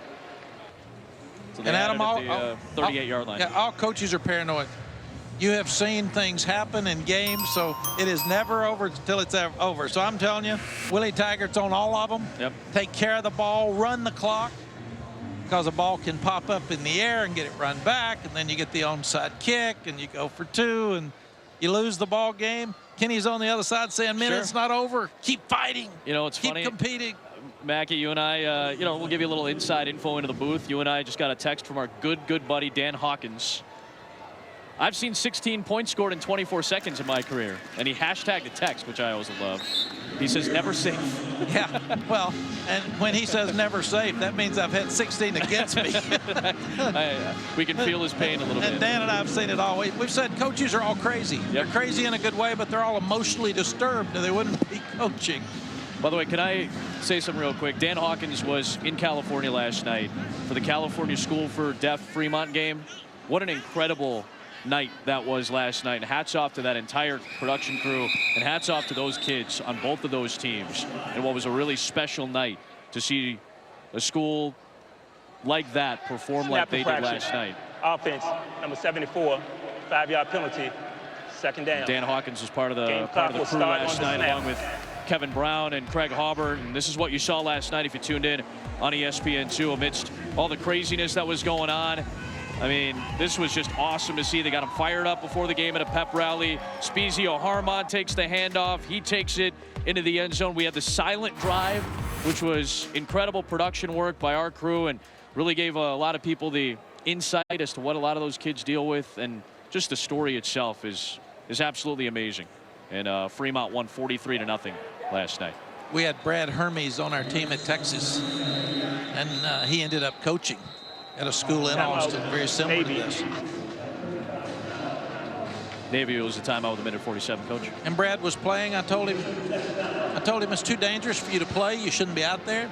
he basically said in his own way, Coach, I want to play. And I said, how are you going to know when the play's over? He said, when they stop, I'll stop. Wow. When they go, I'll go. That is impressive. He gets his degree in business, honors business from the University of Texas. And now he's in the business world doing a tremendous job. But that was fun to watch last night. Special game. Yeah, that was awesome to see last night. Great job by that crew and by those players on those two teams. Special showing last night.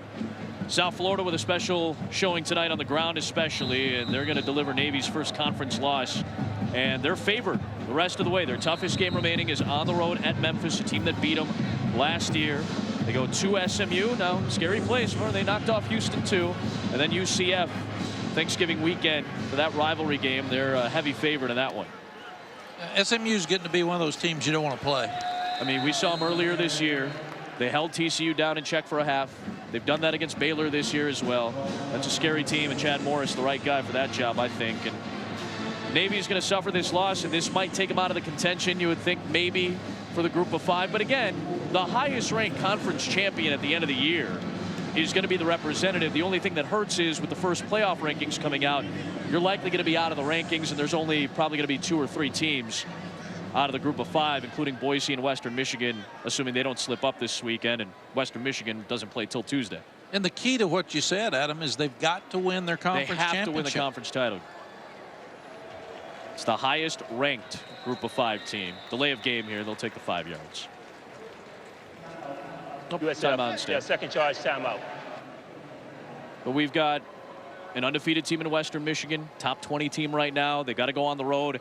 The next 2 weeks on Tuesday nights, by the way, they've got Ball State, then Kent State. And don't forget, at the end of the year, their toughest regular season game is probably against Toledo on Thanksgiving weekend as well. They've got 2 Big Ten wins this year. Boise State's got a couple of really impressive wins, including Washington State. And this is going to be a tough loss to swallow for Navy, who's going to suffer its 2nd loss of the season. Yes. Highest ranked group of 5 conference champion will get the New Year's 6 slot. Yeah, Kenny's done a great job. We've talked about that tonight. But the job that Brian Harson's done at Boise and P.J. Fleck at Western Michigan, yep, it's fun to watch those guys compete, go on the road. Boise beat Oregon State at Oregon State. They beat BYU. It was fumbled by Cass, and he recovers it out of bounds with 51 seconds to play. Boise still got to go to Air Force. That's been a tough one for them, too. Absolutely. And Air Force beat this Navy team. So it's like I said earlier in the broadcast, I used to get mad when they'd say, are they pretenders or are they contenders? It's really true. We've got a playoff from this point forth till the end of the season. Again, that game against Wyoming Saturday night, and then the game at Air Force. Those are probably the 2 toughest games for Boise State remaining on their schedule. And we told you about what Western Michigan has remaining on theirs. Big night for Wilworth, career high 4 rushing touchdowns. Added 200 plus through the air. And this is a young man who has really settled in as the quarterback at Navy, having to replace Keenan Reynolds and then Tago Smith in the opener. Romine corrals and gets ripped down by Childs. No more timeouts for Navy, so the clock will move. And Adam, I took a team to Wyoming, and it's the highest altitude elevation of any football team in America. 7,000 plus, I believe, right? Yeah, I think it's 7,800, something like that. And they win a lot more games at home than they do on the road. Craig Broll's a great coach. Brian Harson will have his guys ready to play in that game. Wyoming's having their best year under goal so far. Nice catch by Tillman. Took a big hit at the end of the play as well from Hoggins. But held on. Clock stops for the first down. And resets on the whistle. Threw it over a 6'4" guy's head to a 6'4" guy. You know, I'm pointing this out just because, I mean, you know, barring a miracle, this is not going to be a Navy win, but I just like seeing teams fight to the very end. A super night for South Florida. Incredible. They bounce back. Shows you how good they can be, but Kenny is one of the better coaches in the country. He's perfect for Navy. Willie's doing a tremendous job here. You got to be a fit at your place. Sure. And these 2 guys fit. Willie's back home. 96 of his players are from this area. Worth to the sideline. Tillman out of bounds. Made the catch. In front of Nichols. Interestingly enough, Navy recruits 31 different states. They've got 25 guys from Texas. Yep, we've got a bunch of guys from North Carolina and Tennessee and California. Florida. Absolutely. A bunch of guys from down here, so this is a big game for them to have kids come and watch them.